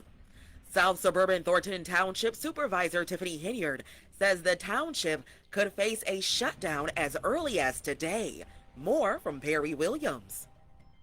The threat comes after a township meeting was canceled last night due to a lack of a quorum. Hinyard said that because the board was not able to conduct business, township insurance cannot be renewed. So the seniors, they utilize the transportation to go to dialysis, to the doctor, to the store, things of that nature. Then you have the after-school program, and that's the youth. We pick kids up from school, and we keep them until 7 o'clock at night. We help with their homework, so we got to stop that. Henyard adds that a shutdown could mean that 100 township employees could get laid off. I'm Perry Williams. In other news, Illinois Attorney General Kwame Raoul and the Federal Trade Commission are reaching a $25 million settlement with Grubhub. The Chicago-based online food ordering company agreed to the payout in order to settle claims of deceptive business practices that harmed customers, delivery drivers, and restaurants. Raoul's office initiated an investigation into Grubhub's practices after receiving dozens of consumer complaints about the company. And a new study out of Spain suggests that walking 7,000 steps a day could help reduce the risk of depression. More from Tammy Trujillo. It's long been known that exercise improves mental health, but this is the first study to look at step counts and a possible link between the two. Researchers looked at 33 studies of nearly 100,000 people and found that those who walk 7,000 steps a day are 31% less likely to be depressed. And the risk reduction benefit soared to 40% for walkers who do 10,000 steps a day. The study is published in the medical journal JAMA Public Open. I'm Tammy Trujillo. And Luigi Mangione is being indicted for this month's killing of United Healthcare CEO Brian Thompson on a New York City street. Manhattan District Attorney Alvin Bragg announced the grand jury indictment on Tuesday. More from Sally Patterson. In the days following the shooting, Mangione received a wave of support on social media, uncovering a deep-rooted dissatisfaction with the country's healthcare system. And a new poll from Emerson College found 41% of adults under 30 consider the killing of Thompson acceptable. Sally Patterson, New York. I'm Candace McCollum, and that's what's happening in your news now on the Talk of Chicago 1690 WVON.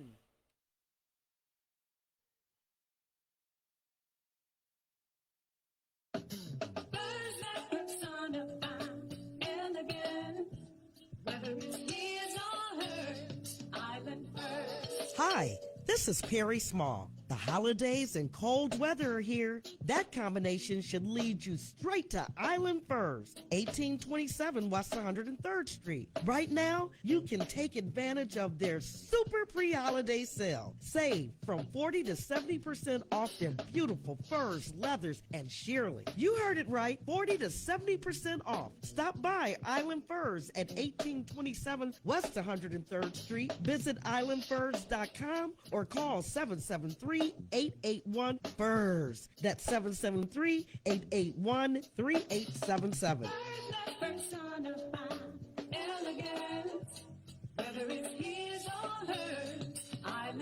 Mention me, Perry Small, and receive a special discount.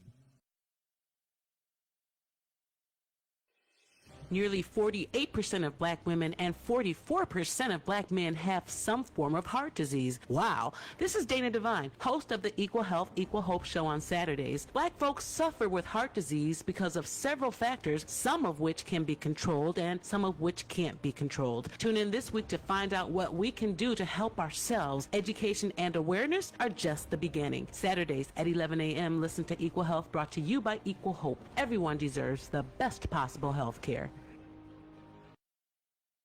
This report is brought to you by Boost Infinite. Boost Infinite's new wireless technology gives you 3 networks for the price of 1 and better service at a lower price. Switch today. Visit boostinfinite.com. That's boostinfinite.com. Boost.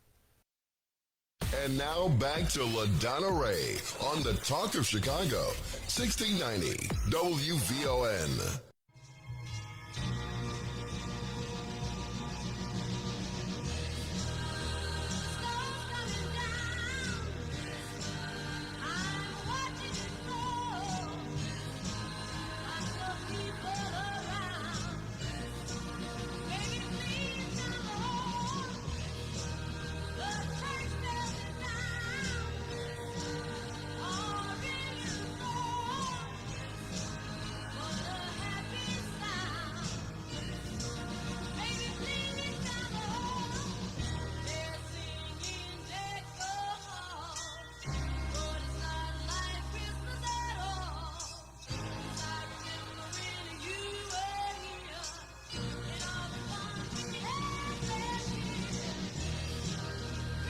And we're back. We're back from that little bitty break. Welcome back to 1690 WVON. The time is now 10:35 in the AM on Central Time. You know that. But watch this. We just spoke to Rachel Hinton. I have Renee in my mind from yesterday. But Rachel Hinton is the reporter from Block Club Chicago. She took the time to investigate and write about the deplorable conditions with CHA and how there's almost about 30-something%, and we weren't sure. She said, don't quote me on this, but 30-something% of the housing that is not being occupied. But not only that, the ones that are occupied are not even in the best condition, and that's in the public housing sector. This is unfortunate that while we're looking at the holidays and we're focused on getting together with family, getting together with friends, and possibly participating in the Toys for Tots and giving, that someone is at home trying to figure it out. Caller, good morning. How are you? LaDonna, how are you? I'm doing well. What do you think about the topic? We were talking about the deplorable conditions with CHA and how they say it is being handled, but it's not. Back home in Kansas City, I was a community organizer for the KC tenants. And what we did was we fought for like the human rights of a lot of the homeowners there who were suffering from the same type of conditions, where one of the big problems we had in Kansas City was that we had a lot of out-of-state or even out-of-country investors that would come in and buy property up for when the property value was low, like in the urban core, but they didn't keep the properties up. We had the opportunity to go visit some of these residents that were complaining about the living conditions that they were in, and a lot of these residents were, they were pest infested. There were like holes in the roof. The walls were falling apart, and they couldn't get the homeowners or the landlords to even respond or reply to the repairs that they were demanding to be to take place in those homes. So what we had to do in Kansas City was we had to march upon City Hall. I think my very first march, I think it was below zero, and we were constantly marching upon City Hall, going to a lot of the city meetings and disrupting those meetings for them to hear us. And we did this regularly for the residents of Kansas City. It's something that the residents of Chicago are going to have to get together and force the policymakers to make change. Did it make a difference when you guys marched in Kansas City? It definitely made a difference, because whenever we would show up in our yellow shirts with that bull on the front, and you can look up KC Tenants in Kansas City, you'll see this organization is still fighting for the rights of the residents of the city. It's like you have to have an organization that's willing to be persistent and consistent in pushing a lot of these policymakers to do what's right. Yeah. It is unfortunate that you need to have that liaison. They're federally funded. They're funded through the federal government. So the money for urban development is already allocated to address these issues. But the mismanagement of the money is where it is misappropriated and not addressing these issues for these residents. And see, one of the things I found when dealing with federal funds, and I did this by going to when you go to a lot of these meetings where you get a chance to hear the money that's split into the city and that's been given to the city to be used to improve, let's say for example, urban housing. And sometimes that money is misappropriated or misused some type of way. And I always say, whenever you're dealing with federal funds or large amounts of money, there's always a snake in the grass somewhere. Mm-hmm. Yeah. Somebody who gets the big-eyed syndrome. Dollars? Yeah, let me go ahead and make it work for me. That's not what this is for. Go on. And we got to have somebody that's holding them accountable for that, because it's interesting that when these funds are given to us, like for example, especially when if it's for urban schools or urban communities, somehow that money gets lost somewhere. And we have to, like I said, we have to hold them accountable to and make sure that that money is used for what it's been given, to the city for. Absolutely. Well, accountability is king. And speaking of king, good morning. Welcome to WVON on the Midday Show. I appreciate you. Yes, this is King. You said something about CHA and the money. I just was sitting there thinking about, I'm going to Arizona. Trump and them having an event. They just put a black man in charge of HUD. And CHA been mismanaged for the longest. I'm trying to find out why Brandon Johnson keeping that lady in there.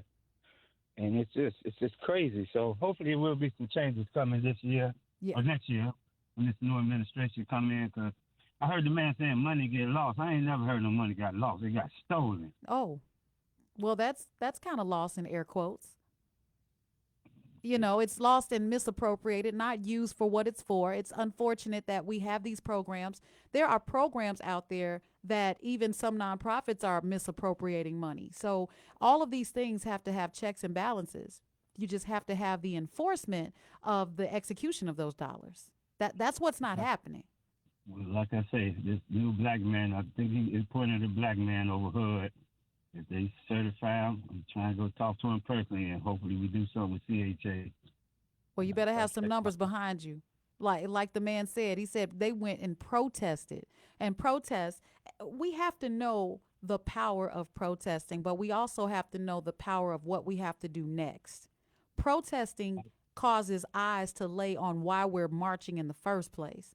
But then the next step is to hold your legislators accountable and present to them the proposal of why you're protesting. Let them know we're not going to take this anymore, and then they can take it to the powers that be. But that, in some cases, we're angry and we're not necessarily taking the next steps. Go ahead. Quick question. Are you from Chicago? I am. I was born on an island, as I said on Monday. Okay, no, only I'm asking because I'm King Bob Israel. I've been marching and protesting forever. People, you can Google me; they know exactly who I am. But it's these Democratic policies. Chicago been democratically controlled since the Al Capone era, last 60 years. Yes. There is no racist white Republicans in charge. Okay, I'm gonna use your words, misallocated and lost. And but like I say, I'm gonna do it professionally with you. So. Look forward to January 21st. I'm looking forward to working with ICE and get this HUD stuff situated. So you have a great day, Queen. Thank you, King. Thank you so much for calling in. All right, Joseph, good morning. Good morning. How you doing, young lady? I'm doing well. I love it when they say young lady. It just does something. You know what? I'm going to tell you something, young lady, one more time. I ain't going to be on too long. Lon's one of my personal friends that's left. I will be on real fast. But see, I remember you from the Wake Up Show. Yes. Wake up, Joseph. Wake up, Joseph. Okay, wait. You said Wake Up, Joseph. But guess what? The guys that wrote the song was Kenny Gamble and Leon Huff. And the guys that sung the song was Max Patton and Whitehead. And I helped broke the record here in Chicago on the May WVON. Now, here we go about this housing thing. It's a crook named Ron Emanuel. Helped hit $1 billion for Chicago housing. They got the right thief to come here to do it.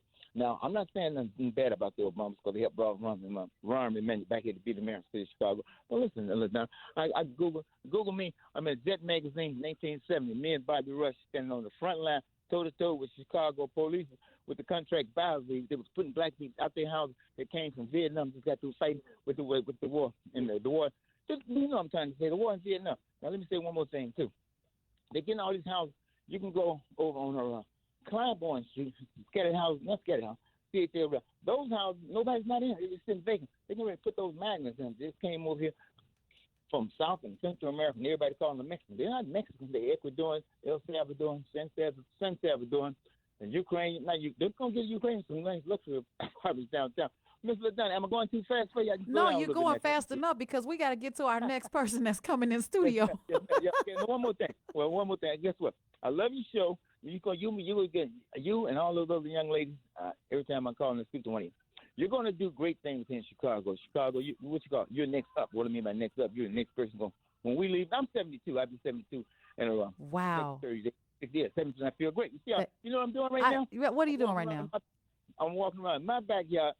And my pair of house shoes on, finna take a 40-pound sledgehammer to do we do recycling and stuff like we got a recycling company. Yeah. And if we have most of the time we have problems Ukraine, the Mexicans, and the Polish. I told them y'all just got here, man. God dog. Joseph, here's what I'm gonna do. I'm gonna listen to this later on today, but I'm gonna slow it down when you on the part that you were talking, so I can hear everything that you said. But I thank you so much for calling in, Joseph. I gotta go. Wow, I love the enthusiasm, the passion. I have a son that spoke just as fast, and I was the only one that could understand him. But he had something to say, and I was willing to listen. You're listening to WVON 1690. We're actually getting ready for our PCC Community Wellness Center Envisions and I'm sorry, let me do that right. All right, here we go. I'm excited. Alyssa Shangyo is the CEO of PCC Community Wellness Center. She is an amazing powerhouse that envisions a future in which our society has successfully developed a culture of health that guides its path and strives to maintain the healthiest population possible. This is an exciting opportunity to ask Alyssa some questions, but I believe she's going to be here with us in studio in just a couple of seconds. Now, if she runs in here, just give her some time so she can catch her breath. At 10:40, well, actually, we're gonna have her when we come back, y'all. All right, you're listening to WVON 1690 with LaDonna Ray. More from LaDonna Ray coming up on the Talk of Chicago 1690 WVON. ComEd is preparing the electric grid and providing incentives to make it possible for more households and businesses to make the switch to electric products, like induction cooktops, clothes dryers, heating and cooling systems, and even electric forklifts. Learn more about how we can help create a clean energy future for all at ComEd.com/clean energy. ComEd, powering lives. Want to play a game with me and Dad? Mommy's not feeling good. You need to vaporize that cold. Vaporize? Yeah, with DayQuil VapoCool. It's DayQuil plus a rush of Vicks vapors. Whoa. Come on, honey. Let's let Mommy rest. You guys are amazing. And so is DayQuil VapoCool. DayQuil VapoCool, the vaporizing daytime coughing, aching, fever, power through your day medicine. And to vaporize sore throat pain, try Vicks VapoCool drops. Use as directed. Keep out of reach of children. Oh no, stomach issues again? Stomach issues? Who are you? Your pancreas. I could be the real reason for your diarrhea, gas, bloating, stomach pain, or loose oily stools. I thought it was my stomach. People often do, but any of these symptoms could mean having a condition called exocrine pancreatic insufficiency, or EPI. With EPI, the pancreas doesn't release enough enzymes to break down food, but EPI is manageable. Use the symptom checker on identifyepi.com and speak with your doctor. That's identifyepi.com. Sponsored by AbbVie. Take a look under your bed. Find stuff under there? What about jobs? No? Now try your basement. There's a pair of overalls that overall you're not so into anymore. A perfectly good laptop that hasn't sat in your lap in months. And even more stuff, but still no jobs? Well, you really have both. See, stuff is defined as household articles considered as a group. Sometimes this stuff is no longer needed. Wait, no longer needed? That can't be right. Because remember those jobs you were looking for? Those are really needed, and they're the stuff inside your stuff. Even inside that winter coat that moved with you to Phoenix. Our job is to unlock those jobs, and it starts when you donate your stuff to your local Goodwill. Here's how we do it. When you donate to Goodwill, we sell your stuff to provide job training for people right here in your community. So just by teaming up with Goodwill, you help create jobs. And isn't that worth parting with the leftover guitar from your 80s cover band? Goodwill. Donate stuff, create jobs. Find your nearest donation center at goodwill.org. A message from Goodwill and the Ad Council. And now back to LaDonna Ray on the Talk of Chicago 1690 WVON. Roses and whiskers on kittens, bright copper kettles and warm woolen mittens, brown paper packages tied up with strings. These are a few of my favorite things. Green-colored ponies and crisp apple strudel, doorbells and sled bells and schnitzel with noodles, wild geese and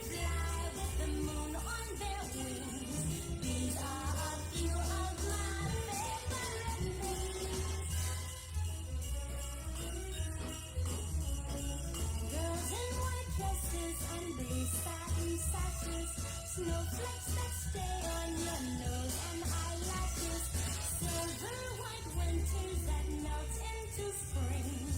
These are a few of my favorites. Good morning, good morning. You're listening to WVON 1690. I'm your host, LaDonna Ray. And don't forget to give us a call. I've been holding the number up to the camera so you can see it. Save it in your phone under WVON. You may have to tell your Siri call the WVON just in case, but I'm not sure what it'll say. But it is WVON 773-591-1690. That's 1690.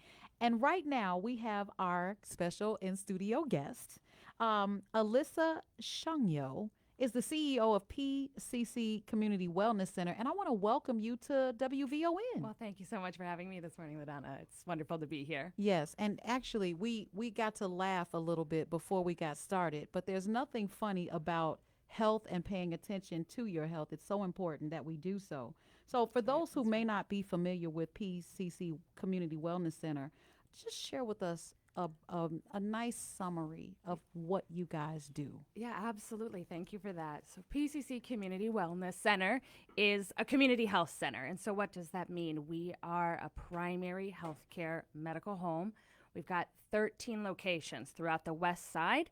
So west side neighborhoods as well as those near west suburbs from Oak Park to Berwyn, Melrose Park. And so every single year we are caring for over 50,000 West Siders with your primary care. So that means, seeing your doctor for your regular checkups, but much more than that, right? The role of a community health center is to provide comprehensive healthcare services. So, that might include chronic disease management, right? Education about your diabetes. That could be prenatal care if you're pregnant, mental health and behavioral health services if you need that, oral health and dental care. And so the goal of an organization like PCC Community Wellness is to make sure that you have somewhere trusted to get healthy and to stay that way. Especially with the healthcare disparities that go on prominently in our communities. Why'd you choose the West Side? I have worked in the West Side now for about a dozen years, and, it's because it's a calling. For me, coming to PCC, I just joined this year as the new president and CEO, but it's because I've cared a lot about how do we build healthy communities, right? My passion for healthcare is because it's not just a business. To me, healthcare is a calling. You have to care more about building individual healthy lives and ultimately healthier families and healthier neighborhoods. And the West Side particularly, healthcare is not as accessible as it should be, and it's certainly not as affordable. And so what I love to think about is how does that bedrock of healthcare help us all live better and healthier lives? How do we invest and build community health and partnerships? Right. And so when you look at the West Side, these healthcare disparities, I know we've talked about them both here before, but higher rates of chronic disease, higher rates of cancer, higher rates of a lot of those things that are ultimately driving shorter life expectancies. And so when you have West Siders living on average 10 years less, 10 years, that's a decade shorter than downtown, to me that you have to kind of come and address that and make sure we can turn those numbers around. Now, for someone who may assume that how is there a healthcare disparity when you have one of the largest hospitals sitting on the west side of Chicago, what does that disparity look like? Why is there a disconnect? I think we have to think about equity when we talk about this. Is the highest quality healthcare accessible in your community? And that's why organizations, community health centers like PCC Wellness are so important, right? It's not easy for everyone to hop on, bus, get downtown to a hospital. And also, beyond just the accessibility, it's relationships, right? There is ongoing research that shows if you know a doctor, if you develop trust with your medical team, they're going to be able to hear you better. They're going to understand your concerns. They're going to be able to pick up on things and follow through, right? And so healthcare really isn't just the hospitals. Hospitals are important, but who do you turn to every day when something just doesn't quite feel right? You got to have someone you know and trust, and they're going to be able to be there on that journey with you, not just when things are really bad. Oh, I agree totally because there's nothing like being able to pick up the phone and get some type of answer, Right. Instead of being put into a voicemail or sending a My Chart message and hoping that someone gets back to you. I get it. Right. Or worse, like sitting in the ER waiting to Oh, know who's gosh. going to talk to you, right? And so that's why we want to develop this kind of relational primary care. So you've got someone and a whole team, really, that you know and can turn to when you need it. And so many people are using the emergency room instead of using just a regular visit, a checkup, and things like that. Right. And so exactly that's why I'm out here today to make sure that we raise the profile of organizations like PCC Wellness and other what we call federally qualified community health centers to help people know there are places that accept any insurance that are there regardless of your ability to pay. So if you're underinsured and healthcare is not very affordable, if you are uninsured, in Illinois, we still have about 750,000 people who are uninsured, that there are clinics, in your neighborhood designed to help you address those healthcare needs, and we're here for you. And you have a vital mission. Can you please explain how your mission and core values support the communities you serve? Certainly. The mission is the whole reason that I came to PCC, right? We have a vision that we can build a culture of health in the West Side. And so how does that look every day? That means building comprehensive wraparound healthcare services, right? At the core, you've got your doctor, your provider, but we want a whole team who's there for your individual needs. And so that might look like for you talking to a nurse. That might look like, say you recently got diagnosed with diabetes or hypertension and you got a lot to figure out and what to do next. And so making sure that if you have that individual healthcare need, we're going to have someone walk alongside you, maybe a social worker, maybe, so a whole vision of how do we bring a team together, walk alongside you, individually target your needs, and build up a healthier community through that partnership. Now, I think you kind of just answered my next question because I wanted our audience to know what FQHC is, Federally Qualified Health Center. Can you explain what that is? Oh, that's a great question because in healthcare, we love our acronyms. We love our jargon. So I'll back it up there. So, I've been talking about community health centers, and there are a few of us throughout the city. PCC, like I said, we've got 13 locations across the West Side. Community health centers, first and foremost, we exist to make quality and affordable healthcare accessible in the communities that need it most, right? And as health centers, we are part of a national system where we get reviewed nationally, accredited nationally, and then some support from the federal government to be there to make sure to care for underserved populations. And so federally qualified means we've partnered with the national government to make sure that there's sufficient support for people who have Medicaid, for people who don't have insurance, and then they hold us accountable. That's the kind of the other part of the bargain, is to make sure that we're there providing high quality services. We're seeing everyone who needs to. So needing to meet certain standards to ensure that it's quality health care, not just accessible, right, but the highest quality of health care. And so federally qualified is really just is an acronym to mean, our health center is working to provide comprehensive services. Yes, I love it. And in the recent news you guys were in, right? You were talking about regarding your birth equity, midwives, and the lack of labor and delivery in facilities in underserved communities. Yeah. Can you share a little bit about that? Yeah, absolutely. PUCC was founded over 35 years ago, and really our origin story was an acute care for the lack of available prenatal care and care for new babies, right? Newborn and infant care. And so we started with that passion. That's kind of who we are in our DNA. And so for 35 years, we've been passionate about prenatal care, ensuring that if you're pregnant, you've got someone who's there to care with, because that's a scary time in healthcare. Me, myself, I've done that. And then the delivery, ensuring you're caring for your baby. So recently, there have been some changes happening in the hospitals in the West Side with changes of who can deliver, where that's going. And we've talked about that before. For us, we just want to continue to make sure that all of the women on the West Side have a choice of choosing the provider of their desires and delivering with them. Their desire. I like that. Yeah, that's exactly right. And so we've got a birth center that's down in Roosevelt in kind of the Berwyn-Cicero area. So if you're someone who's maybe interested in a more natural delivery, midwifery-led, having a doula there with you, if it's a more home environment, you can come and deliver your baby at Illinois' only freestanding health center, where if you have Medicaid and you want to try to pursue that kind of more natural delivery, we've got that service there for you. Yeah, and if you want to be freestanding from that baby you need to deliver, go ahead and check them out. There you go. So chronic illnesses like diabetes, heart disease, and high blood pressure are very prevalent in minority communities, and it can lead to other health issues, as we all know. But what are some key strategies that PCC is implementing to address these challenges? Great question. So I'm really proud to announce we just opened a brand new, beautiful facility in the Austin community, right? It's right there on Lake and Central. And this building has really allowed us to expand work we'd already been doing for chronic disease and diabetes.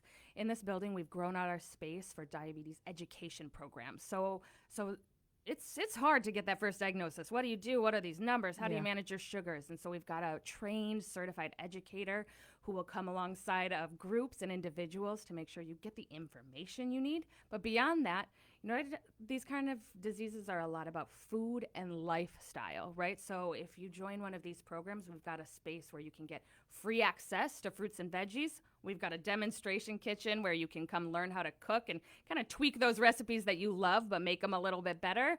And then also a workout and studio space to think about exercise and how do we stay well, so we don't have to be in that exam room with the doctor quite so often. Well, guys, COVID is back. Don't think it went anywhere. But, we've got a little bit of time after we get back from this break, and you're listening to WVON 1690, the Midday Show on WVON. How many times did I say that? Like 3 times?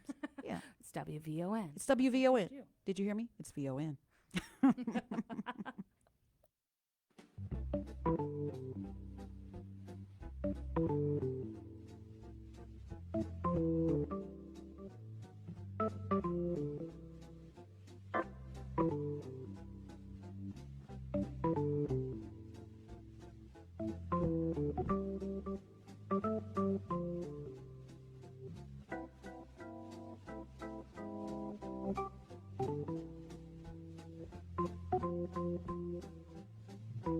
I'm Candace McCollum, and here are your news headlines. Illinois minimum wage going up on January 1st. White Sox ballpark gets a new name. And Vice President Harris tells young voters not to give up. We will have details on these stories and much more headed your way.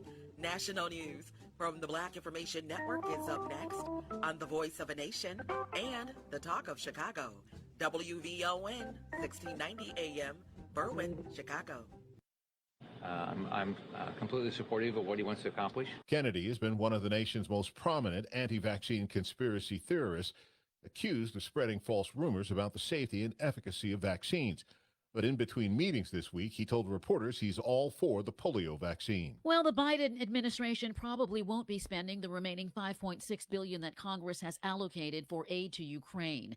The administration is preparing to announce additional support for the region before the end of the year, and it would be a challenge to rush what is left before the Trump administration is in place next month, according to officials. A senior military official confirming that Ukrainian troops had killed or wounded several hundred North Korean soldiers who were sent to help Russia in its Ukraine conflict. The Biden administration will utilize a portion of the nearly $6 billion, which remains in presidential drawdown authority and facilitates the administration's transfer of Pentagon stocks to Ukraine instead of waiting for defense contractors to manufacture weapons under new contracts. The U.S. Court of Appeals for the Eighth Circuit is temporarily halting action in 19 states that are hindering access to Obamacare for over 100,000 DACA recipients. Those undocumented immigrants who arrive in the U.S. as children will be allowed to continue receiving subsidies. Access to health insurance under the Affordable Care Act is only open to U.S. citizens, nationals, or immigrants lawfully present in the country. The litigation focuses on who the federal government considers to fall under that category. Participants in the Deferred Action for Childhood Arrivals program were previously not defined as meeting the definition in accordance to administrative regulations. I'm Terry McCready along with Kevin Brown on your home for 24/7 News, the Black Information Network.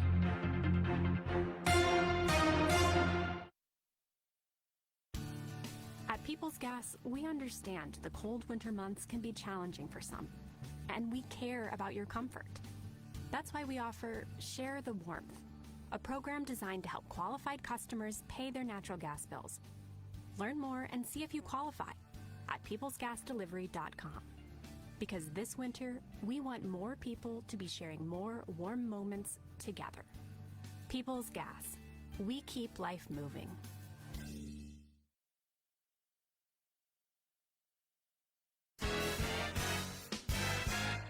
Every Sunday, now you'll be able to listen to the First Church of Deliverance here on 1690 WVON and on the iHeartRadio app at 11 p.m. Tune in for inspirational music, powerful word, and a blessing from the Lord. That's the First Church of Deliverance, Sundays at 11 p.m. right here on the Talk of Chicago, 1690 WVON. Follow us at fcdchicago.org. This report is brought to you by Lowe's. Lowe's knows how to save you time and money. Order what you need by 2 p.m. to get it delivered same day. Valid on eligible in-stock orders in select zip codes for same-day delivery. Subject to driver availability. Fees vary based on purchase. More terms apply. See Lowes.com/same-day deals delivery for details. Yo, this your boy Uncle Daddy, Chicago favorite uncle from the Fundamentals right here on WVON. Friday starting at 9 p.m. And I would like to wish everyone happy holidays and a happier new year. Live from the Xfinity Studios, it's the icon of American radio, WVON, Berlin, Chicago. It's LaDonna Ray on the Talk of Chicago, 1690 WVON. This time of the year, which we... Welcome back. You're listening to WVON 1690, the Midday Madness Show with LaDonna Ray. I am so happy to wrap this up because now you got to get to the West Side so that you can give that comprehensive wellness center the full attention that you are willing to give it. So the CEO, Alyssa Shangyo, is the CEO of PCC Community Wellness Center. And I have one last question for you. I couldn't even let you go out the door. You ready? Hit me. How can organizations, I can't even say it because I'm trying to say it fast. How can organizations partner with PCC to support your important work? Oh, great question. I would say there are quite a few ways, right? One, providing affordable healthcare. It costs a lot. So if you are someone who has the means to give philanthropically, businesses or individuals, churches, et cetera, certainly that helps us provide better care. If you're volunteering and you've got a group that has some needs and wants to serve in your own community, we've got places to plug you in and support one another. If you are another organization that serves the same neighborhood and is looking for a partner who can work alongside of you to make sure that those you're working with get high quality healthcare, we're going to be right there. So you can find all of that more on our website at pccwellness.org, but many ways to partner and looking forward to that. I love it. What a great way to segue. Thank you so much for coming to WVON. Thank you, LaDonna. It's been wonderful. We'll see you next time. You're always welcome. Thank you. All right, everyone. It's the moment that you've been waiting for. There's many of those moments. We're basically talking on the Voice of the Nation about many things. But have you heard of TikTok? Did you hear the song that we were just playing? We just played Isaac Hayes' Christmas song, Mistletoe and Me. And I didn't let it play long because, I couldn't wait to get, the infamous Isaac Hayes III, the CEO of Fanbase, a groundbreaking platform that is redefining how creators connect with their audiences. Welcome, Isaac. Hey, what's up? How you doing? I'm doing well. How about yourself, sir? I'm excellent. It's always good to see you because, we find each other on these clubhouse streets, but now we're on the Fanbase streets. You see what I mean? And on Fanbase, when I created my account with you, I was so blown away because you give accounts the opportunity to make and monetize, I should say, to create and monetize. Tell us about the investment venture that you are pouring into Fanbase. Wow, this is groundbreaking. Fanbase is a tech startup that I founded, a social media platform for the purpose of democratizing the distribution of content of media globally, right? That means I wanted everybody on the planet to be able to be their own business, be their own network, be their own television station if they so choose. Or if they just want to participate and look at content like they do on all the other social platforms, they can do that. But the difference between fan base and any other platform out here is that we are a self-funded platform, meaning typically VCs and angel investors get the opportunity to invest and own these platforms as they scale to be multi-billion-dollar companies. I've done 4 equity crowd fundraisers on a platform called Start Engine, and we did 3 very successful in the Reg CF space, and right now I'm doing one in the Reg A space. So far we've raised about $14 million between all 4 rounds, but right now this round that's currently open, we are accepting investors right now in this $17 million crowd fund to invest in fan base for the minimum of $399 to invest. We've already raised $4.1 million. We've had a big boom in investment because of 2 things. One, after the election, people are starting to scatter to different platforms just because of what happened. And then secondly, there is this fear that TikTok will be banned. And so people are investing in fan base and downloading fan base, and then also migrating their content from TikTok over to fan base just in case TikTok does go down. So if you want to invest in fan base, you can go to startengine.com/fanbase to invest. The minimum is $399. This is not a donation. This is 60 shares Say of it stock again. Say it in again. fan base. Say it again. Said this is not a donation. This is an equity ownership in a platform that is worth $160 million right now. But we continue to scale and grow, and you actually get 60 shares of stock in fan base at $665 a share. I always say it'll make a great gift. It'll make a great Christmas present for people because I know we're going to spend money on a lot of things that may or may not be useful to us a year from now, 2 years from now. But one thing that I can say is that fan base has grown 8x in value since I started raising capital in late 2020 and early 2021. So it's really an opportunity for the little guy to get a seat at the tech table. And take advantage of that. So I encourage everybody, go to startengine.com/fanbase to invest. Do it right now. Don't wait. Tell your friends, get all your family, and let's own these social media platforms. This one particularly that we scale up. Yeah, that's a drop in the bucket for those that are investors for real. That's a drop in the bucket just to support something that's so huge. And the idea of fan base, I like the fact that, and those of you that are listening, just keep in mind you can download the app and fan base and know that fan base is built on the idea of creators owning their work and earning from it. How does this set you apart from platforms like TikTok and Instagram? Because they have this persona that you're able to earn. But how does this platform of fan base set you apart from them? Well, most traditional platforms give ad revenue, a percentage of ad revenue made to the users on the platform. What tends to happen is it's not a lot of revenue, or you don't get monetization options at all. So from the very moment that you sign up and create a fan base profile and account, anyone can tip your content. So if someone just likes something that you posted, they can like it. But if they love it, you have this thing called love, which is this digital currency that people purchase from our subscription store, and then you just tip people in their content. So it's like, hey, I can give you a few cents for a photo, video, audio room, piece of content, live story that you post. And we're seeing that people are very transactional through these micro transactions. Again, a penny isn't a lot until a million people give you one.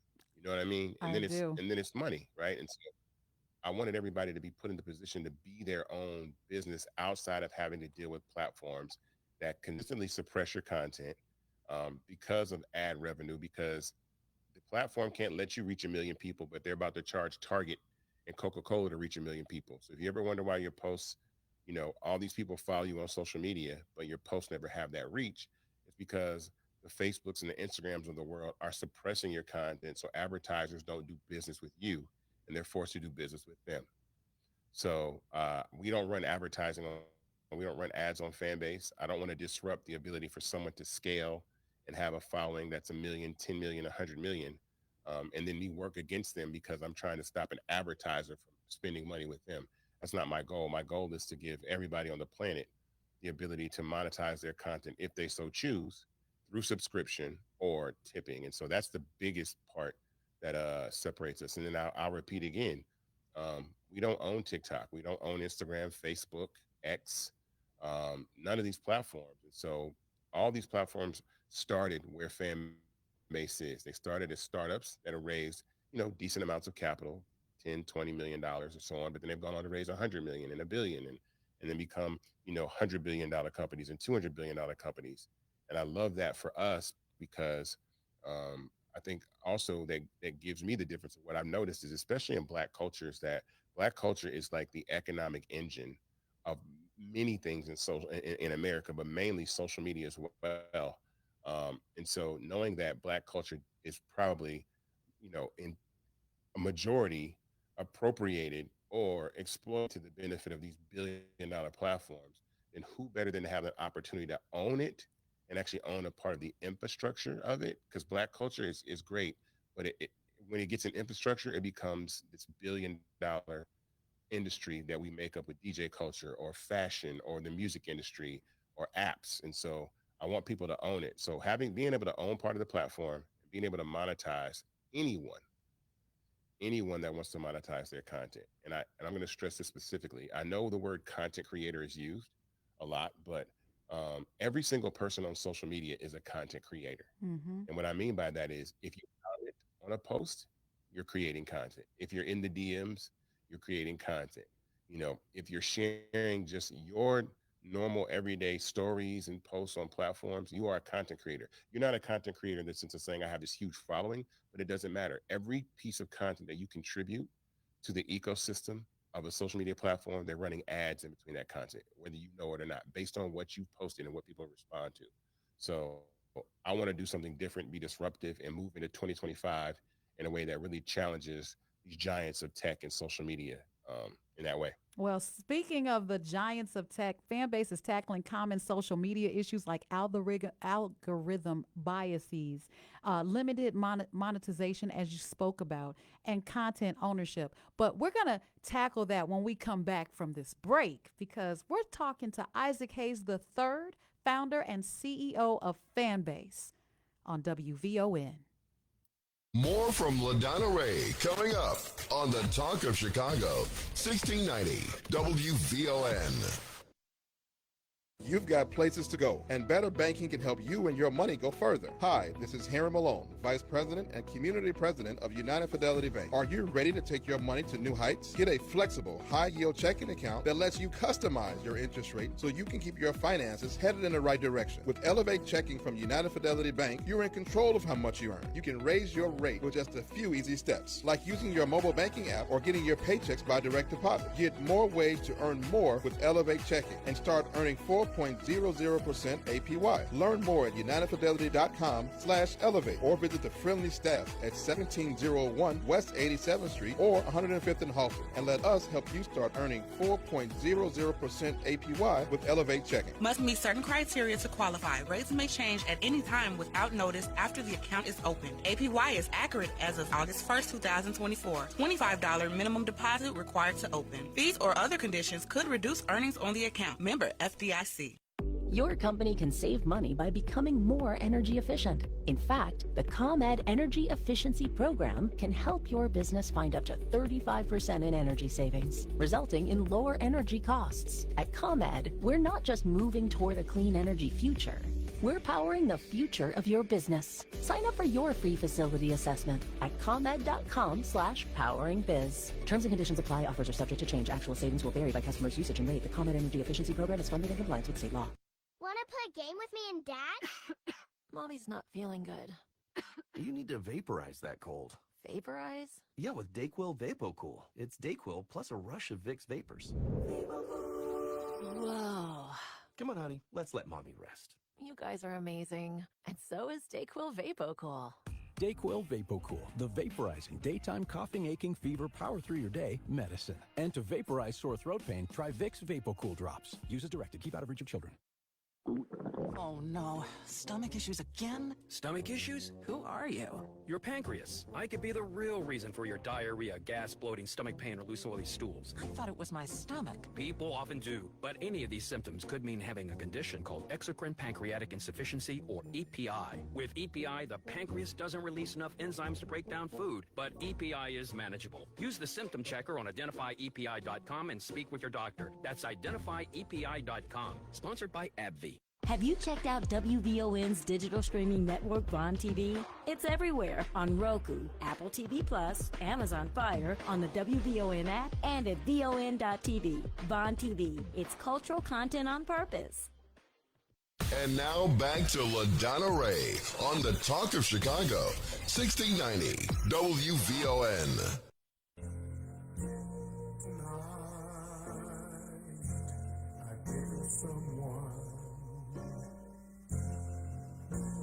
Someone I haven't seen for years, and thought the memories were washed away by my tears. Welcome back to WVON 1690, the Midday Madness Show with LaDonna Ray. We are talking to Isaac Hayes III, and what you just heard was Winter Snow by Isaac Hayes. This has nothing to do with the question we left off asking, but do you know how to sing? Of course.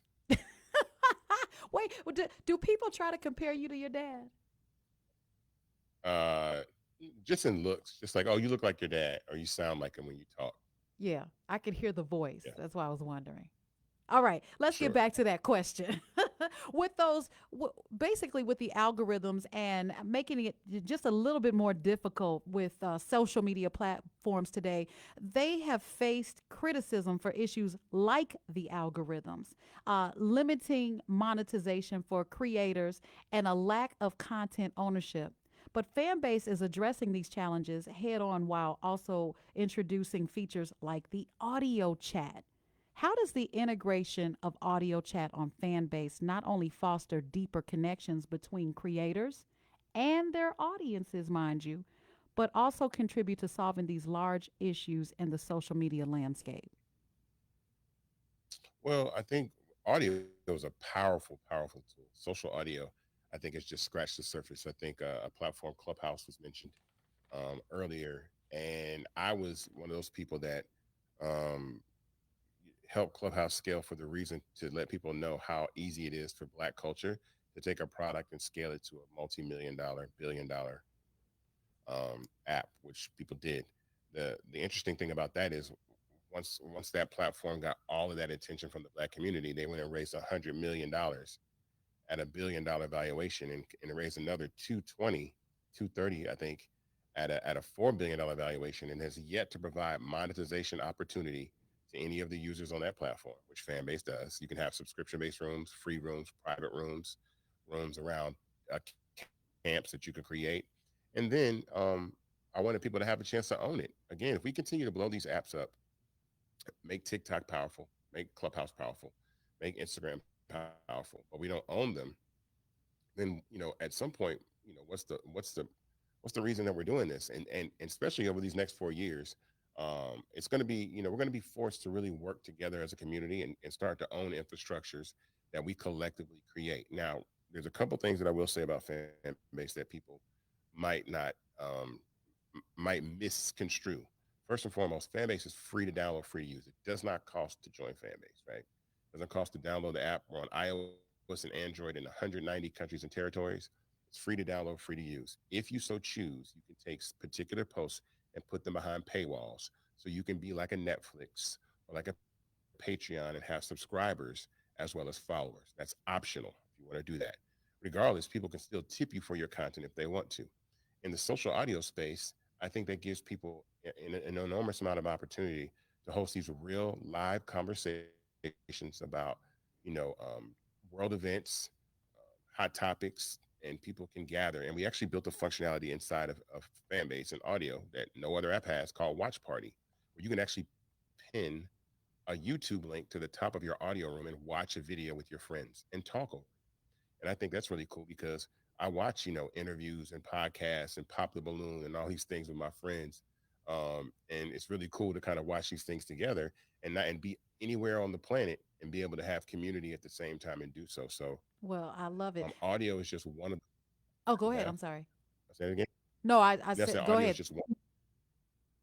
I was gonna say audio is one of the functionalities that we have. We have posts, we have stories, we have live, we have short form video, which is like TikTok. I mean, long form video, which is like YouTube, and then we have audio chat. And so there's 6 content formats. We announced the 7th coming in 2025, which is Fanbase Spark, which is our version of what Twitter is, because Black Twitter's never had a home, and we want micro blogging into a platform that everybody can use. Here's the second thing that I wanted to mention. There's a couple things that people mistake.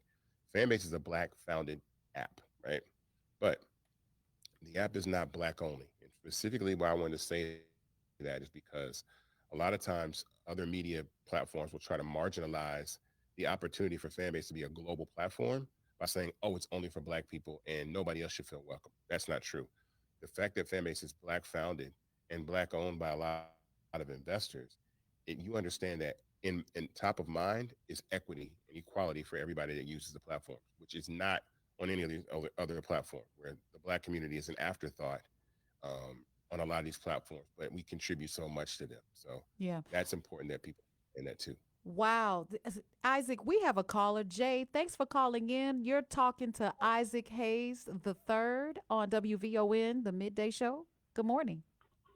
Good morning, and thanks for taking my call. I wanted to say I attempted to invest in this company, and I wasn't able to get through.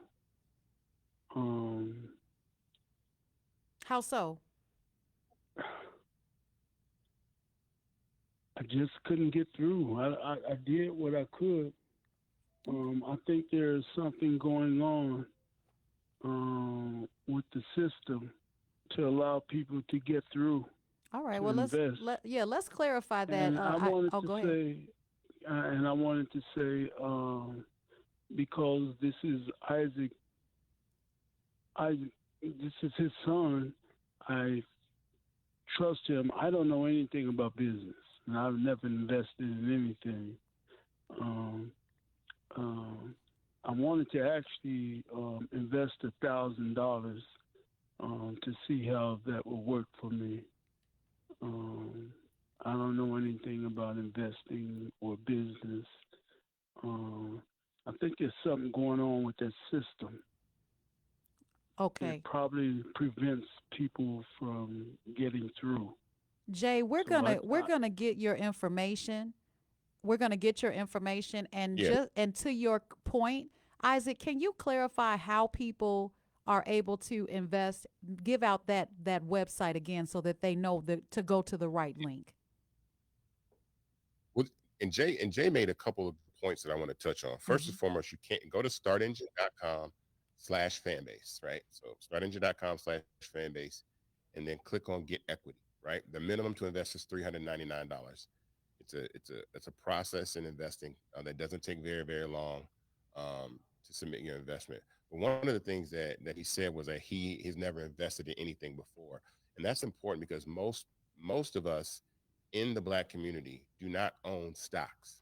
We're not taught to invest. We're taught to gamble. We're taught to play the lottery, right? We're taught to go on Prize Picks, and there's nothing wrong with these platforms. You want to do that, but the ability to actually have equity in tech startups, we're not taught. And more importantly, this was illegal for every single person in the United States of America until 2012. So I applaud him for wanting to actually be part of this process and invest, because I think if more people understood that collectively we can direct our dollars into infrastructure that we own as opposed to that. And the cool thing about equity crowdfunding is typically when people invest in tech startups, the minimum is like 25,000, 50,000 just to get money into the company. Because of equity crowdfunding, there is a risk, but it's limited risk at $399, $500, $700. That's a lot different than people that have to put, $25,000, $50,000 to invest in a company. And so that's what I love about equity crowdfunding, that first time investors get a crack at investing in a real legitimate SEC verified approved company, and have equity in that. And that's extremely important. I've had to go through multiple rounds of compliance. I've been audited twice. You have to do that with the SEC. Yeah. So I love the fact that everything that you want to know about Fanbase is on startengine.com/fanbase if you want to. But I really think that it's important that we understand that we have to start investing. You see this crypto rush that's going. And again, we can't control the price of crypto. I know that people love it and it's good that people are investing. I'm investing in crypto. But one thing that I do know is that everybody collectively can control the value of Fanbase by buying shares in the company and then migrating over to the platform. Another thing to point out briefly, that if TikTok goes away January 19th, I know they filed an appeal with the Supreme Court 2 days ago. If that appeal is denied, or even if it's just extended and TikTok eventually goes away, that is 120 million people in the United States of America that will have no place to go. And they will make decisions to scatter to multiple platforms. And we've been getting a surge in users coming to Fanbase to do that. And for one reason that separates us from all the other platforms, Fanbase allows you to migrate your TikTok content over to Fanbase. So as a backup, it allows you to copy all your TikTok posts and pull them over to Fanbase, up to 2,000 posts. And now, even if TikTok goes away, your TikTok content is on Fanbase. No other platforms allowing you to do that. Not Instagram, not X, not any of these other platforms. And so I built content migration into Fanbase so that people weren't starting from scratch, that it wasn't like, oh my God, I got to join a new platform. I got platform fatigue. You can do the same thing with your Instagram content. You can import 2,000 up to 2,000 of your Instagram posts over. So for new investors and new users, the investment opportunity is phenomenal, and the content migration opportunity is phenomenal because you're not starting alone. You're not starting empty. You're joining a community with your content. All right. Well, Isaac Hayes, thank you so much for Isaac Hayes the third. I'm gonna be specific. Thank you so much for being on with us on the Midday Show with LaDonna Ray. You gave us some gems. It is time to go ahead and get over 60 shares for $399. I'm just excited about being a part of this. And everyone listening, don't sleep on this. Be an early adopter. Don't sleep on it. It's time for us to break because, we got to come back with Kevin Shine with Writing Sessions America. So don't go anywhere.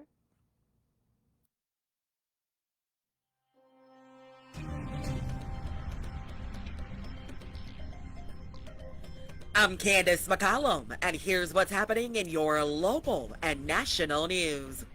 South Suburban Thornton Township Supervisor Tiffany Hinyard says the township could face a shutdown as early as today. More from Perry Williams.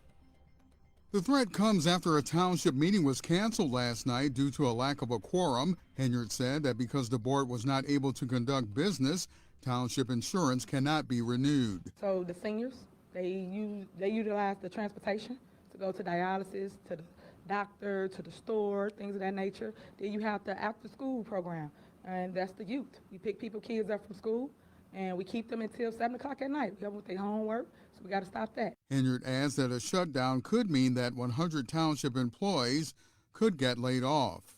I'm Perry Williams.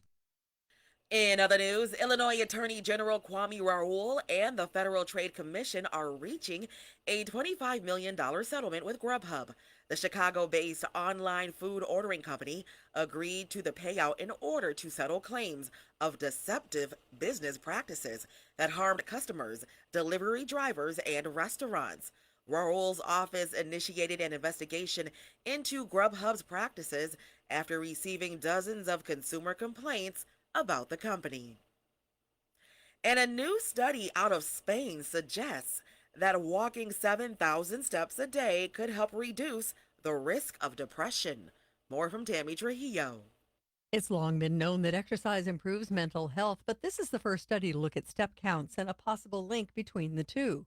Researchers looked at 33 studies of nearly 100,000 people and found that those who walk 7,000 steps a day are 31% less likely to be depressed.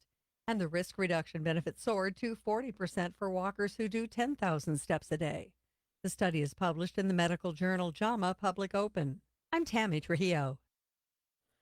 And Luigi Mangione is being indicted for this month's killing of United Healthcare CEO Brian Thompson on a New York City street.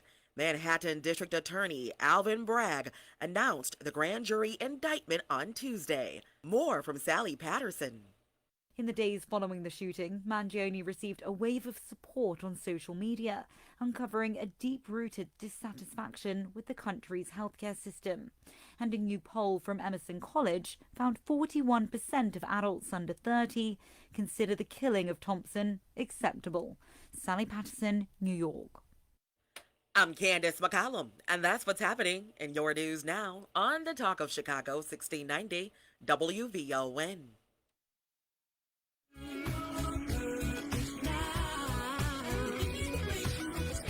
This is your host and life coach, Linnell Harris, and I want you to join me every Sunday morning from 7 a.m. to 9 a.m. for Inspirational Perspective. On Inspirational Perspective, we talk life vision, life purpose, and the show is all about helping you live the best life possible. So join me as we look at supporting you in living the life you intend to live and making your life's vision a reality. Every Sunday morning at 7 a.m. on the Talk of Chicago, 1690 a.m. WVON. Are you a diverse-owned business looking to grow? Join the Diverse Vendor Network through the ComEd Energy Efficiency Program. Whatever type of business you have, it's a great way to tap into the growing energy efficiency sector. You'll be featured on the ComEd Diverse Supplier Database, plus get resources to boost your business profile, including diversity certification support. And you'll be surprised who qualifies as a diverse vendor. Check out the website now to learn more. It won't cost you a thing. Go to ComEd.com/growbiz. Hey WVON family, this is Kendall Moore, the host of The Kendall Moore Show. Fridays are always cracking from 6 until 9, so make sure that you're tuned in to The Kendall Moore Show. Catch. This report is brought to you by Lowe's. Lowe's knows it's easy to make right calls when you have the right team. Download the Lowe's app to get their home improvement playbook in your hands, so you can get their team's expertise anytime. Download the Lowe's app today because Lowe's knows home improvement. And now back to LaDonna Ray on the Talk of Chicago, 1690 WVON. I have a lovely life.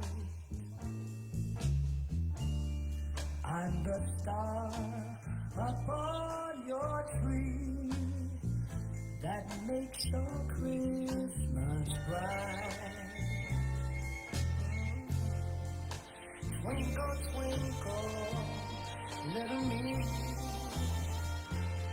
I left the Milky Way. And we are back on WVON 1690. I'm LaDonna Ray on the Midday Show, and I have my next special guest. Welcome back. Welcome back. You can give us a call at 3. Well, you know what? I was about to give you the whole nother number. That's my number. But 773-591-1690. I've held it up several times in the camera on Facebook Live.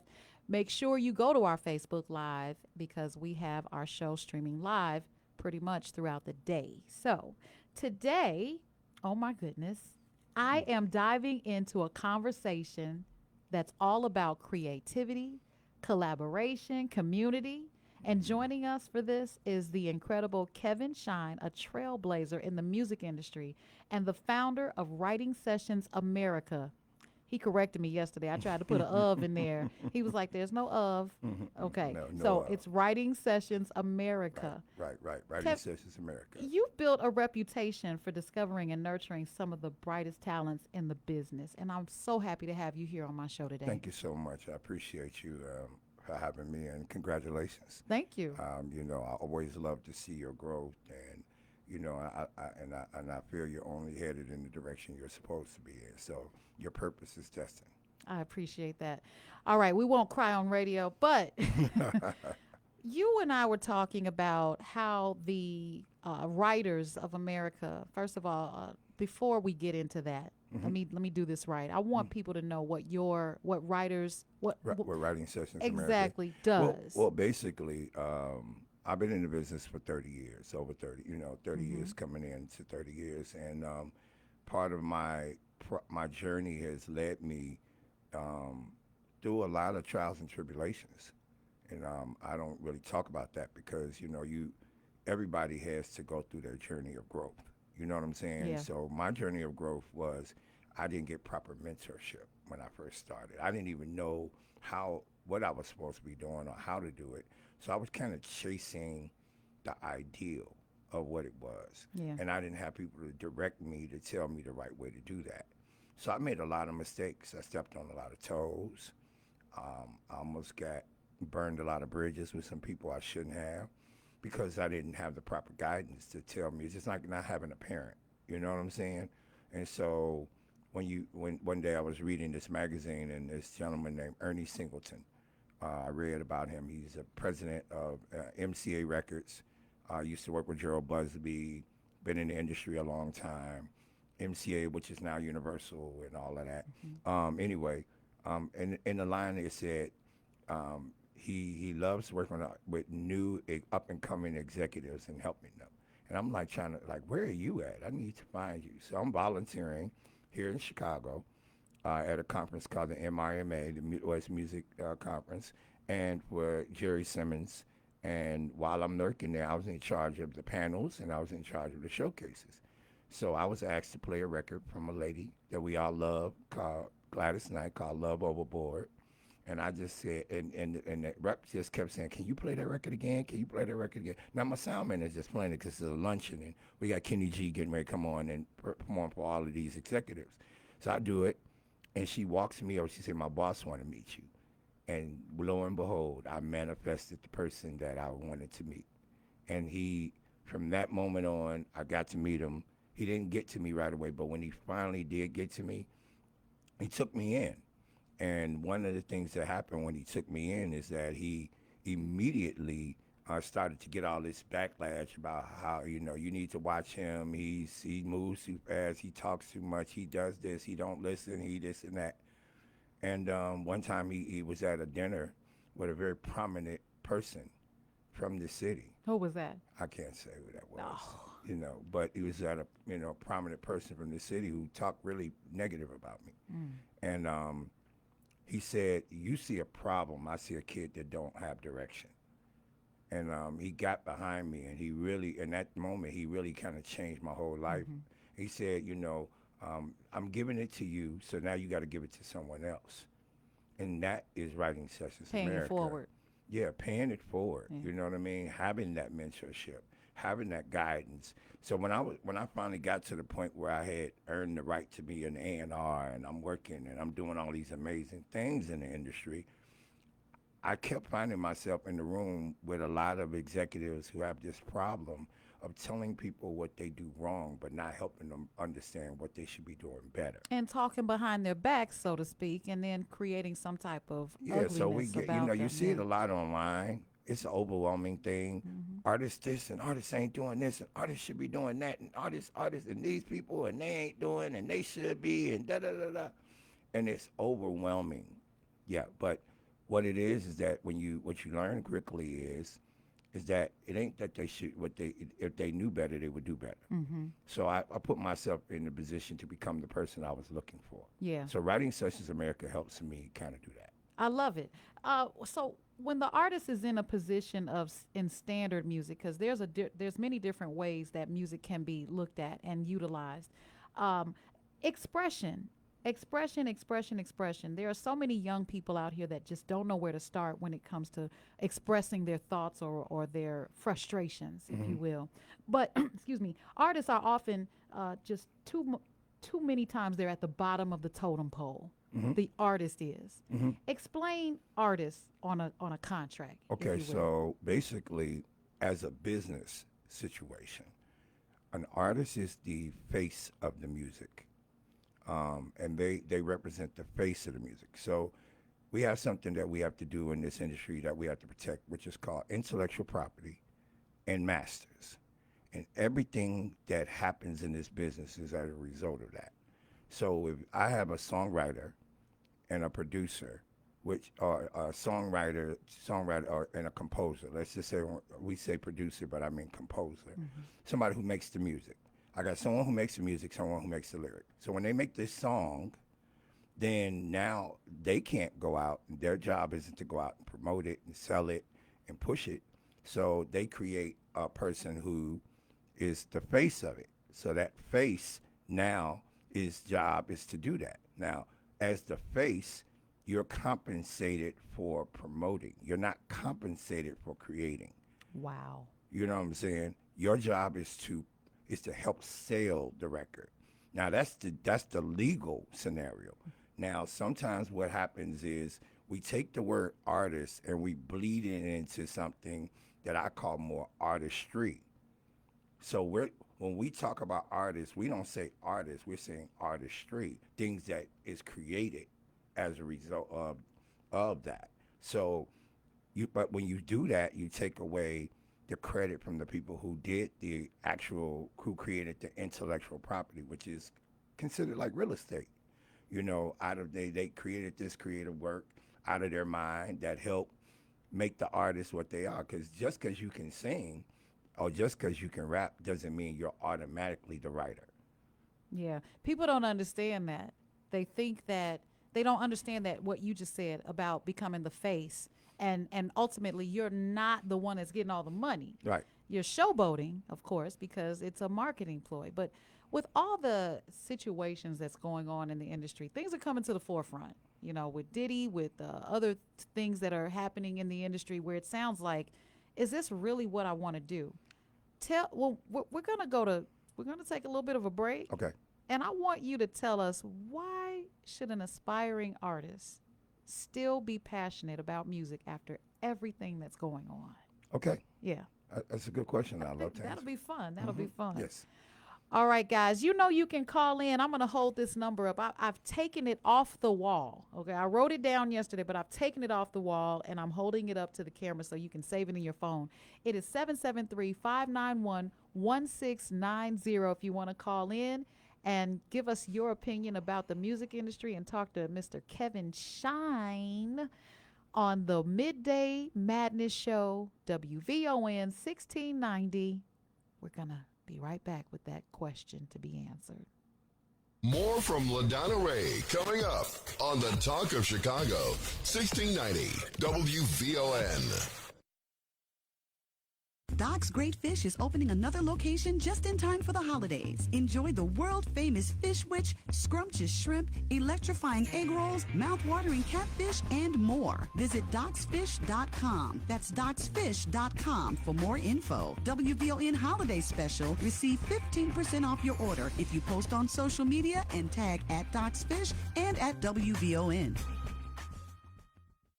In a galaxy far, far away, but not too far, a new era of talk radio will be born. WVON unveils a new host in January 2025. May the force be with you. Xfinity here. How can we help? Hi, my entire family's obsessed with all things Wicked, but my kids can't stop watching the trailer, and now they're having a Wicked-themed sleepover. Do you think our internet can handle all of the streaming and memeing going on? Well, we've engineered our Xfinity gateways to handle hundreds of devices at once, so they can all stay magically connected. Wow. Are you a wizard?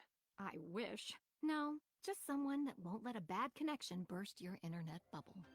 Now through December 22nd, get thrillifyingly fast 150 megabit Xfinity internet for just $35 a month for 12 months with no annual contract and free Wi-Fi equipment included. Plus, learn how to get a free 5G phone with Xfinity Mobile at Xfinity.com. Switch today and keep the magic going from your screen to the big screen. And see Wicked in theaters now. Restrictions apply. Requires payable as on auto pay stored bank account. Taxes and fees extra and subject to change. After promo, regular rates apply. Currently $56 a month for internet service and $15 for Wi-Fi equipment. Actual speeds vary and not guaranteed.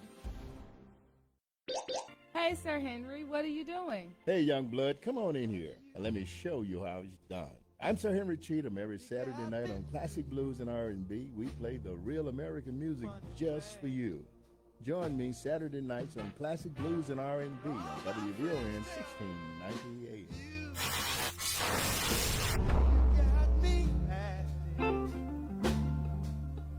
Awfully strange. And now back to LaDonna Ray on the Talk of Chicago, 1690 WVON.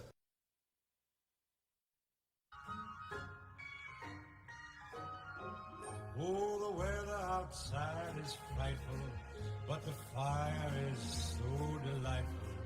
And since we've no place to go, let it snow, let it snow, let it snow.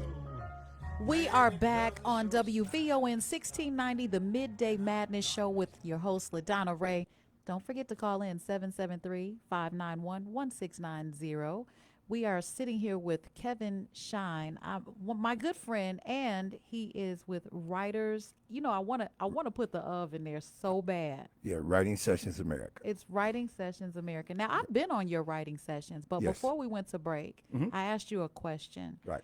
With the climate of everything that's been exposed in the music industry, with the allegations, people losing their, should I say, their rights to owning their own publishing, or not getting the credit that they deserve when it comes to the music industry. right. Why should someone that is aspiring still be interested in music? Well, I just have a term that I use, and it's a very familiar term to everybody, and I took it and I hold on to it because it helps me every day.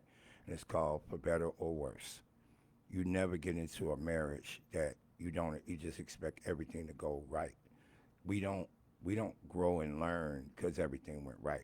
We grow and learn because there's a lesson in everything that we do. Coming into the business, we all that came in, we were being taught to be management people.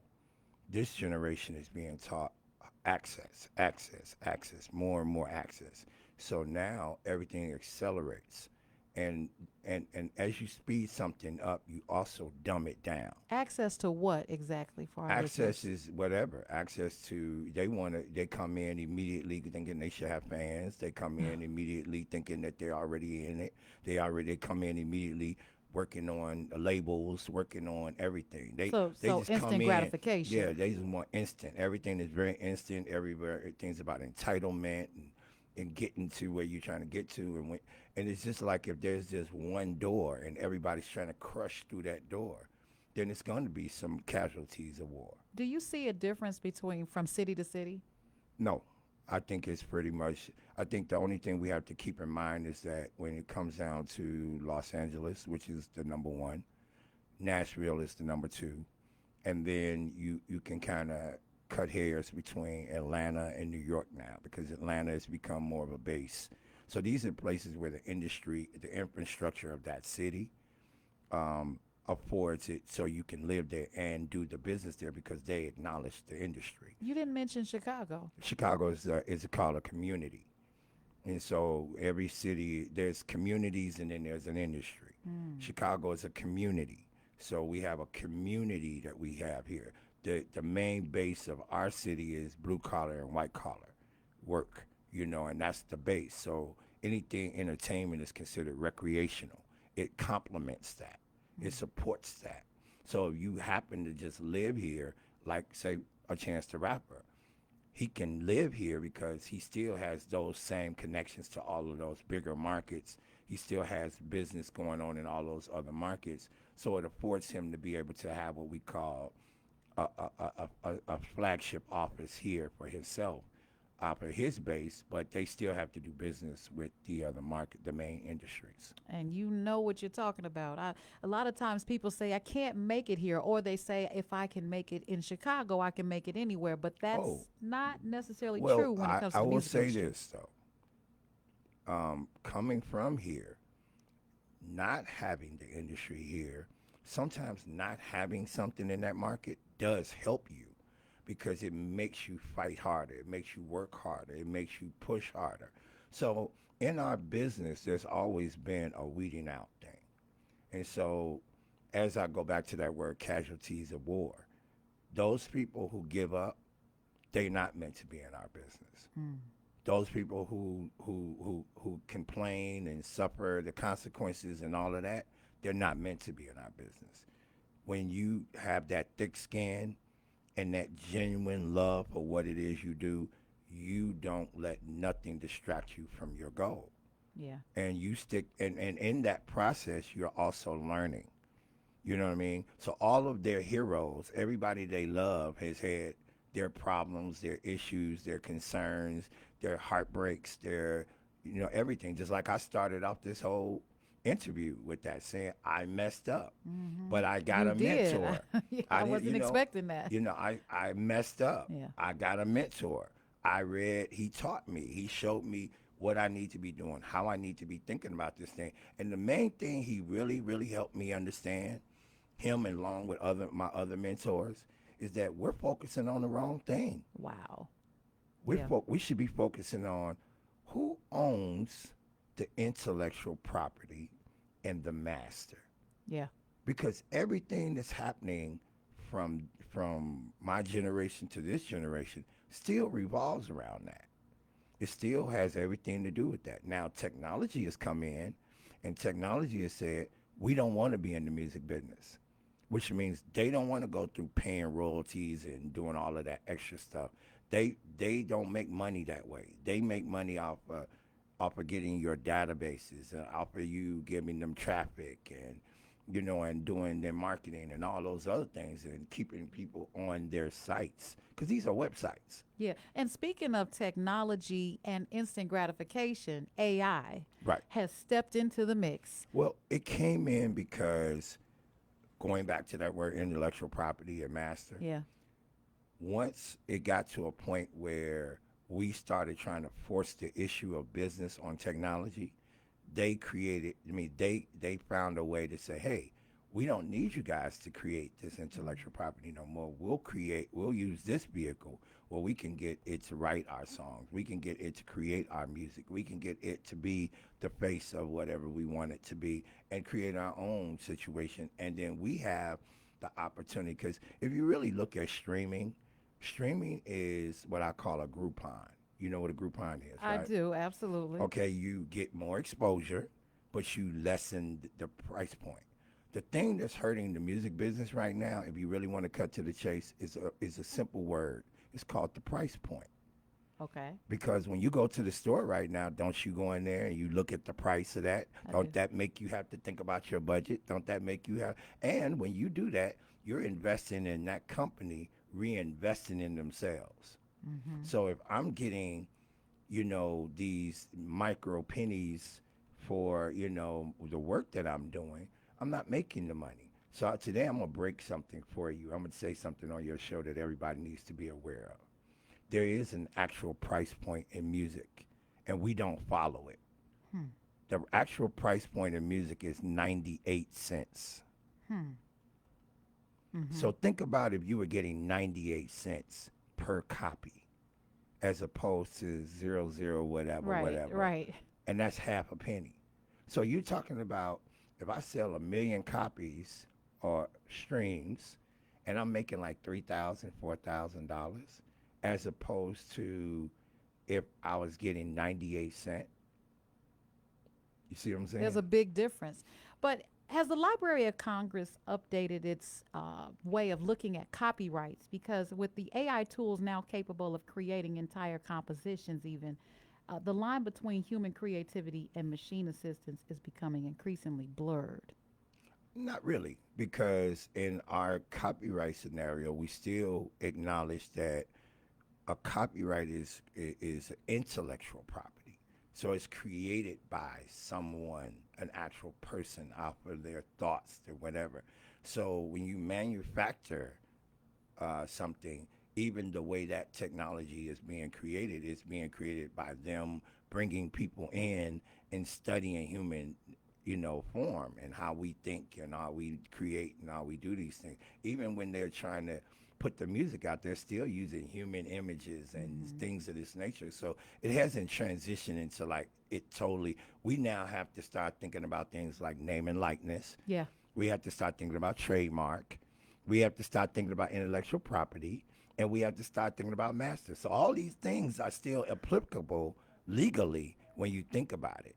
But we just don't notice because we're so busy online thinking, I want to be an influencer and I want to blow up and get my stream and my likes, and I want to get my you know, and I want to be able to get my viral moment and all like that. And we're not paying attention to the fact that what they did was they made us deviate from the creative process and really focus more on the popularity part.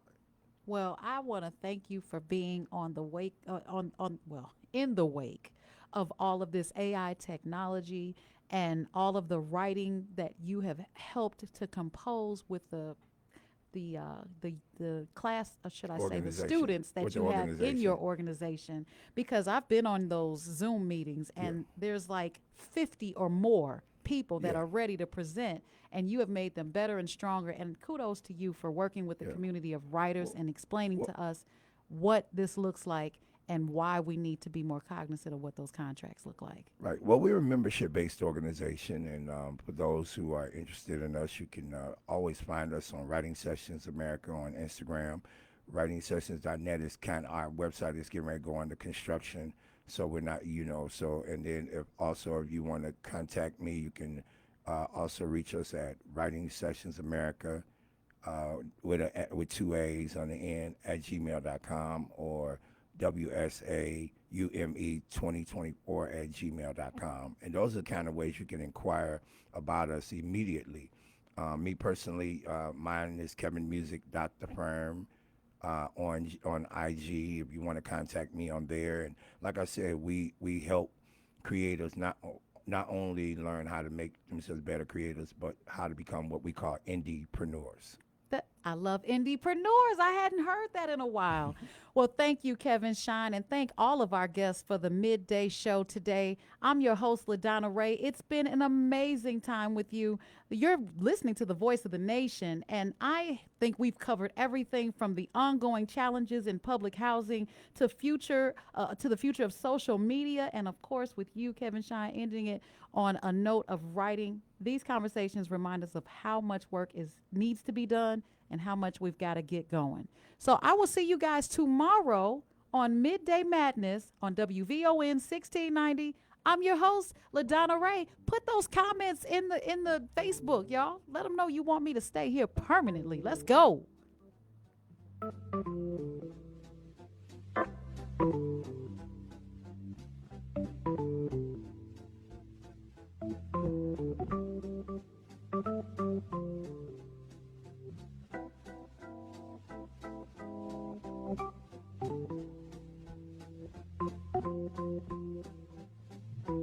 I'm Candace McCollum, and here are your news headlines. Illinois minimum wage going up on January 1st.